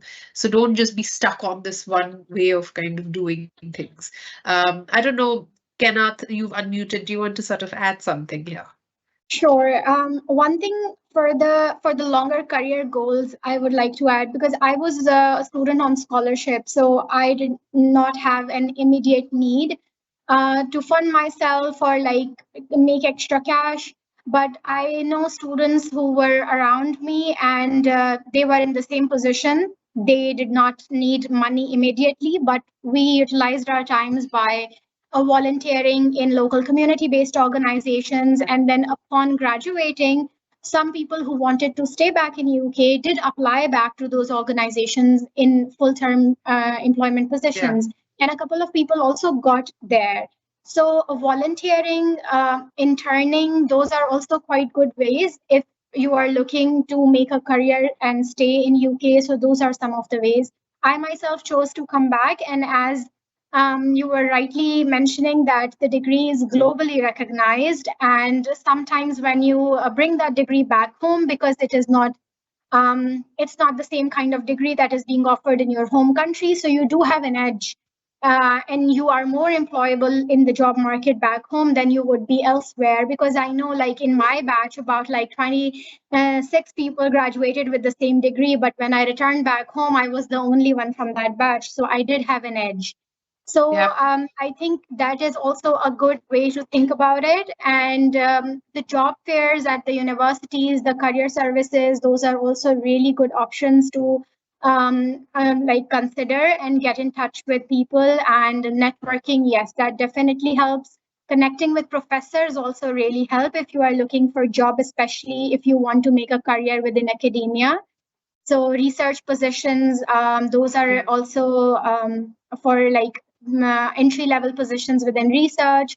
Getting yourself attached with a professor who's already doing research in your area of interest, that's also quite important. I think professors are also a very good pool of people to network with. Exactly, absolutely. You should make the most of all of that. It's not just a few things, there's so much. I'm going to close because I know we're out of time, but there's one question in the end that I can't resist because I feel it's so important for South Asians. How does the teaching and assessment, how do these methods differ from South Asian universities and what you're going to get in the UK? This is, I think, very relevant because it is very, very different. So who wants to take that? Kenneth, do you want to kick off and then the others can come in? Just because you understand the context, yeah. Yes, and also because I did a whole program in adult education, so teaching methodologies are very different. Yes. So it's going to be a lot of self-driven studies. Teachers are going to be there to direct you. There are going to be a lot of readings that you need to do in your own time. So even before I joined the university, even before my orientation week, I had a huge list of things that were provided us beforehand. And you do get ample time to get yourself ahead of others, start reading, and do a lot of research, spend time in the amazing libraries that these UK universities offer. and so make the most of it. And the teaching methodologies, they are very different. It's going to be a bit of a culture shock. Teachers are not going to handhold that much. There's not going to be a lot of spoon feeding. So you have to rely on your own smart.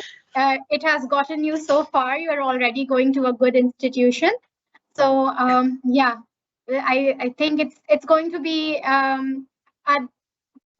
time of your life. Like you will learn things how to do, and it does. You can apply all of those things once you get in the real like job market and you are employed. So you're more self-driven and motivated that way. So it's really going to be excellent point. Excellent point. And I think just to say that yes, it's a difference, but I think Siobhan, South Asian students do thrive in the UK, don't they? They do really well. Yeah, absolutely. And I have to say that all of the feedback around South Asian students that I get from my academic colleagues is overwhelmingly positive. That many of the academics will talk about how driven their students are. So that's great. I would say that there are some, there is a difference between lab-based subjects and non-lab-based subjects as well. Yes. So actually the lab-based subject students have signed up for a much tougher deal because they're expected to read and be in labs. Yeah.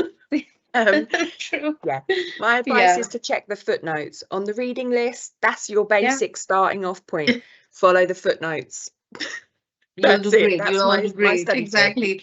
So Siobhan, thank you for that one big tip. So I'm going to ask all our alumni to also give one tip, one or just one, and it could literally be the recommendation of a restaurant or doing something fun or something serious on how to deal with it all. And after that, we'll close. So let's start with Safia. Yeah, so my tip really, I think, is that sometimes you underestimate the building of community there, because again, at the end of the day, we're going alone, and it's really, really, really important to kind of put in an effort and attend some of those orientation, meetings and the orientation sessions arranged by university. So I opted out to stay at the university accommodation, and I felt like that really helped, because that really helped with kind of building that sort of network around me at that time. So I think sometimes it kind of, especially if it's something that you're not very comfortable with attending, like it might be something very niche and a bit different to what we expected, some of the societies and clubs and things like that. But I would say just attend it if it is something that you're interested in, and really I think make maximum use of that initial phase, because after that, sometimes, already there might be kind of networks and things like that established. So I think, yeah. Brilliant. Marine, what's your one tip for everybody here who's going off to the UK? My tip would be, it would be an overwhelming journey, but it would be the worthy one. But do travel as much as you can, because it's a very, very beautiful country with different forests, with different natural beauty. So do travel as much as you can, do enjoy and involve within different communities, like with the Asian, with the European, like you will get the test of every corner of the world. It would be a great experience, I hope. All the best. Thank you, Mary. There's somebody in the chat who's already, doing their Schengen visa, and I think that's really impressive. The priorities on track. Kenneth, what's your one tip? So like a lot of South Asian kids, if it's your first time away from home, you have not lived on your own before, and you think you will get homesick, bring at least one item that you hold dear. It could be a photograph, your mother's locket, or your father's handkerchief, or just steal something from your sibling and bring it along with you. So bring at least like one item with you that you can hold dear. And homesickness is real, and the weather is going to be different. So yeah, I think just bring something that you can easily carry with you, and that reminds you of things back home and people back home. Absolutely, that's wonderful. Absolutely. Akash. I would say that sometimes we beat ourselves too much with how much we want to achieve in a certain time. So either we go on to other side of the scale that we are completely partying, enjoying our lives and the entire time, or there are some students who are completely too much into their studies. So I think the keyword or my key tip would be have that balance, enjoy your experience, study your best, come here. I mean, you're here for improving your career prospects, learning something new. So do that, but don't forget to enjoy and do challenge yourselves. Do something new. Travel to a different place. Try a new hobby. I did so many first time things here in the UK: horse riding, skydiving, traveling to new places. So I think you should do that. Have a balance, but also challenge yourself. That's my Brilliant. Thank you so much. So we'll see all of you when you get back, because we have the Alumni UK portal, and we expect all of you to join us for that, to continue to build your networks and continue to develop yourselves professionally.